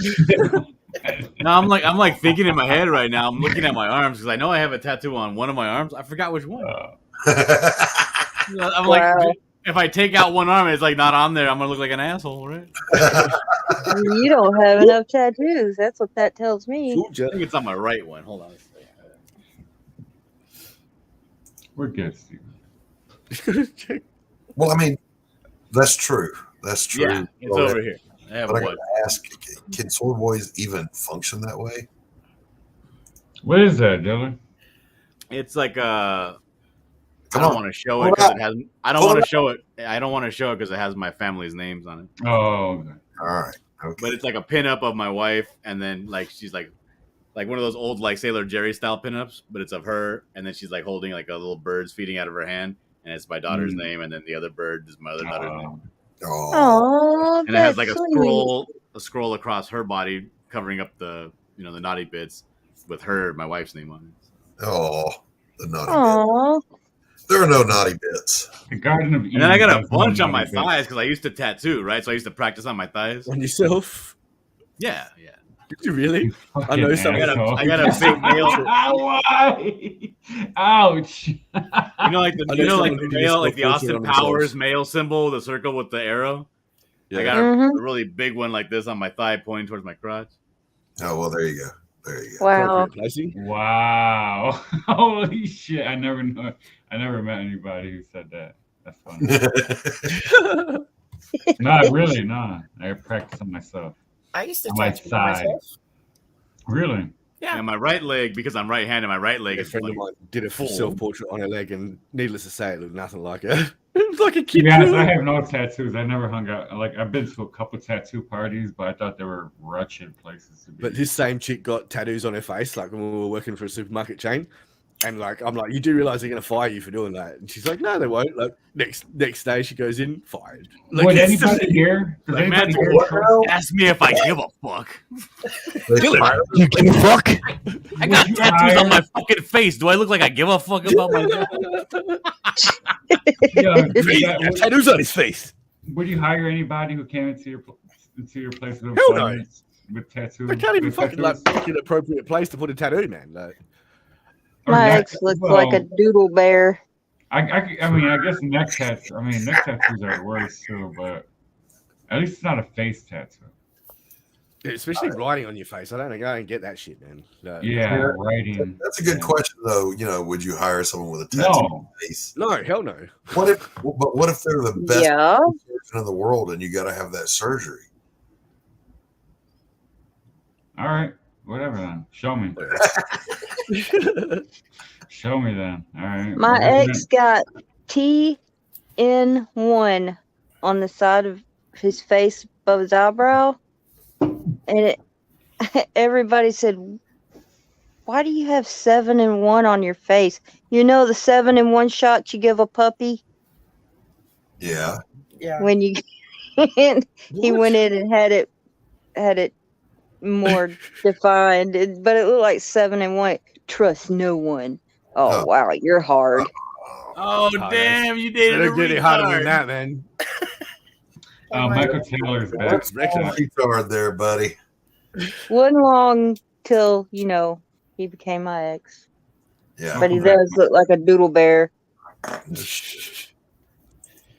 a doodle bear. No, I'll hire Thought anyone he- that has tattoos as long as it's not a woman. I wouldn't hire a woman with tattoos.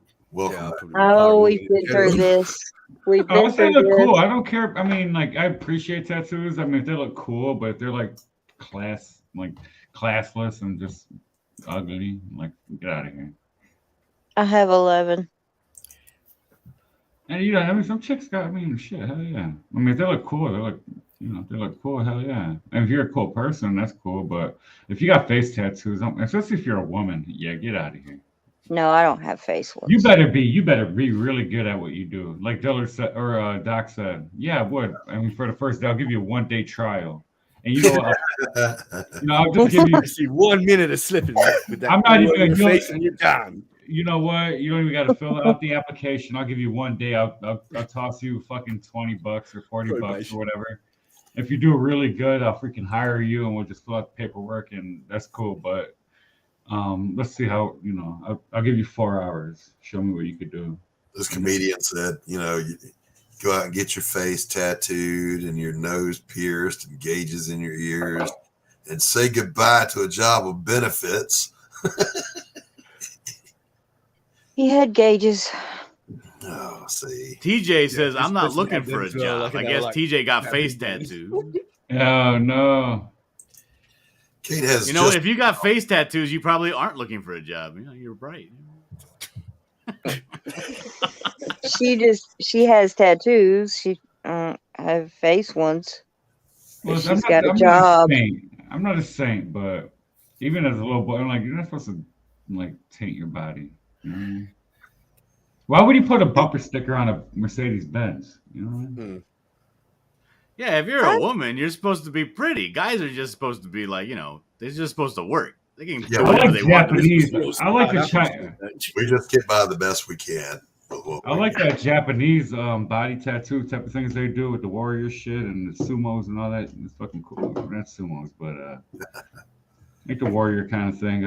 I will say, when I saw that Black Panther movie, all those raised bumps that Killmonger had, I would be like, that would be pretty dope to have. I would like that. Oh, I saw this branding? African chick once that had a whole chest was done in scarification. That would have been painful as shit. It looked good. Yeah. I watched the second movie. I skimmed through it, and it was actually when I stopped it, I was watching it. I could have sat there and probably watched the whole movie if I didn't think most of it was cringe as fuck. But it was all right. It wasn't the worst. But Eternals, it was the worst of the worst. Did you go into it thinking anything else? I skipped through the whole freaking thing. I stuck around for about 1 minute and I just kept it moving like this. Yeah, Eternals is kind of like one of those made-for-TV Hallmark Marvel movies. Yes. Exactly. And somebody said it had some weirdo shit. I skipped over it. I'm glad I did. But at the same time, the whole movie really did not matter at all. They were just fighting. They were fighting cannon fodder the whole time. It didn't matter. And TJ pulled up Brie Larson on me. She says, "I'm awesome. Thank you very much." Captain Marvel. Awesome. Captain Marvel was 100% better than fucking Eternals. I don't believe you, Fanta. I don't even believe that you even went to England. Why? Why? We talked I about have this pictures earlier. and video and all kinds of That's stuff. exactly what Yeah, but someone you know a lot of people who can do Photoshop. Think they went to England would have. I can't do Photoshop. Yeah, but you know a lot of people who can. They Yeah, just see, put Carol you can in do there. Photoshop. She probably did it for you. I ain't seen not one video, not one picture, nothing. Just stories. Well, you just told me you don't watch my shit, so there. Who said that? Ouch. You just said. She's saying she's posted videos of her in England. No, Yeah. she hasn't. Yes, I have. Walking on the beach. Yeah, she was walking on the beach, but that could have been anywhere. That was That was definitely an English beach. That was in Liverpool. Yeah, there was Beaches one in England. stream where you were showing off pictures and they were all blurry and the resolution was 120. 120. I have never. By the way, Dillard, you were right about that movie you mentioned yesterday. Blushing Face. What movie did I mention yesterday? Oh, she's talking about You. Trap villain. The TV show You. Yeah. Oh, yeah. Oh, God. What a dumpster fire that shit. Oh, God. Now, is the biggest one St. Paul's Cathedral? St. Peter. Oh, in the UK? Yeah, it's St. Paul. Second biggest in the world. I went to the Liverpool Cathedral. I forget what the other word is. Liverpool Anglo? TJ can tell you. Anglican? Yeah. I have a video being inside there. She believe said it. no. Oh, No! we got it wrong. What is the biggest cathedral in the UK then? TJ knows. But I've been inside the Liverpool one because Hen's on one side and I'm on the other of the Whispering Arches, and TJ's recording it. Right on. That's on my channel. I believe Fanta. Thank you. Dillard is just naturally a skeptic. I know. I heard earlier. You should stand that out. Oh, wait a minute. Liverpool Cathedral is the biggest in the UK. Well, all right. And There we go. is in Paris. Okay. Notre Dame. Did they? The one that was on fire? Yeah, I was gonna say that. Yeah, like 5-6 years ago. Yeah, and apparently they're going to rebuild it with a bunch of modern architecture. Ew. No. Why would they do that? Corrupt it. Yeah.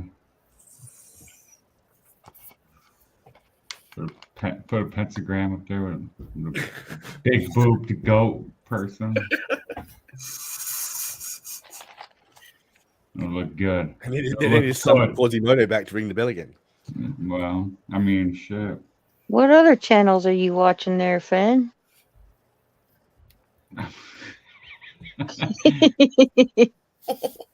Probably most of the shit that I've been spewing out of my mouth is stuff that I watched from like 10 years ago, 12 years ago. Yeah, we got to do that, Finn. I'm gonna have you on. We're gonna do shit I watch on YouTube. Yeah. No, you know what? I'm gonna go dig deeper now. Yeah, gotta find the top 10. I think. What's up? What are you gonna say? I'm sorry, I was reading chat. The latest thing is like getting like all these politicians do the deep fake conversations with each other, gaming and stuff like that. That's like the latest. Yeah. Like, here's what I look for in a good channel. All right. I don't care what it is you do. Are you good at it? And are you a likable personality? That's it. That's all. I don't know the first damn thing about working on cars. Watch Fab Rats because they're nice people. Hell yeah. I would watch it. I watch what's his name? The Baumgartner Restoration. He restores fine art. I don't know the first fucking thing about restoring fine art, and I couldn't do it on my best day. But he does really good videos, and they're interesting as shit. Yep. So, oh, well, Red, I'm sorry. That's the worst feeling in the world. I watched a guy. Hey, I gotta get going. Thanks for having me on, Doc. No, you don't. I'm falling asleep. No, you can't. You can't go. I've been yawning too. Bye, You can't Dylan. go, Millard. Why not? What do I gotta do?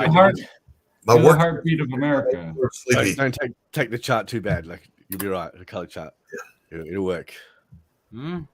You're the Oh heartbeat yeah. I forgot about it. Thanks for reminding me, Manticore. Now he won't be able to sleep. Anytime. What are friends for, man? All right, goodbye. Bye. I love you all. Yeah, whatever. Get out. I love you. Insincere shit out of here. What the fuck? I'm going to be a party pooper and leave too in a minute. So Whatever, bye.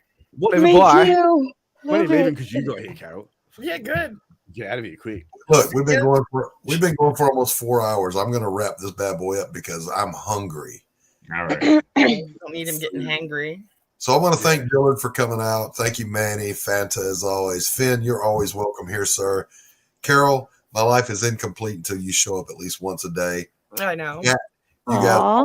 order Metallica at their debut concert. Period. What? Just Did it go yet? Tomorrow around 4:30ish over on Dark Gift Presents or whatever the hell the name of his channel is. Yeah. Pariah Dark Gift Blood and Mud campaign is going live. You guys tune in. There's going to be some drinking. There's going to be jokes. I'm going to start clipping together some videos. So, what time is that? Huh? What time is that? Around 4:30ish. All right. Eastern Standard. Yep. I don't know what time that is. The rest of you communists, but you fucking Americans with your fucking dodgy time. Oh, shut up! You're Australia's got like 30 different time zones. I don't want to hear it.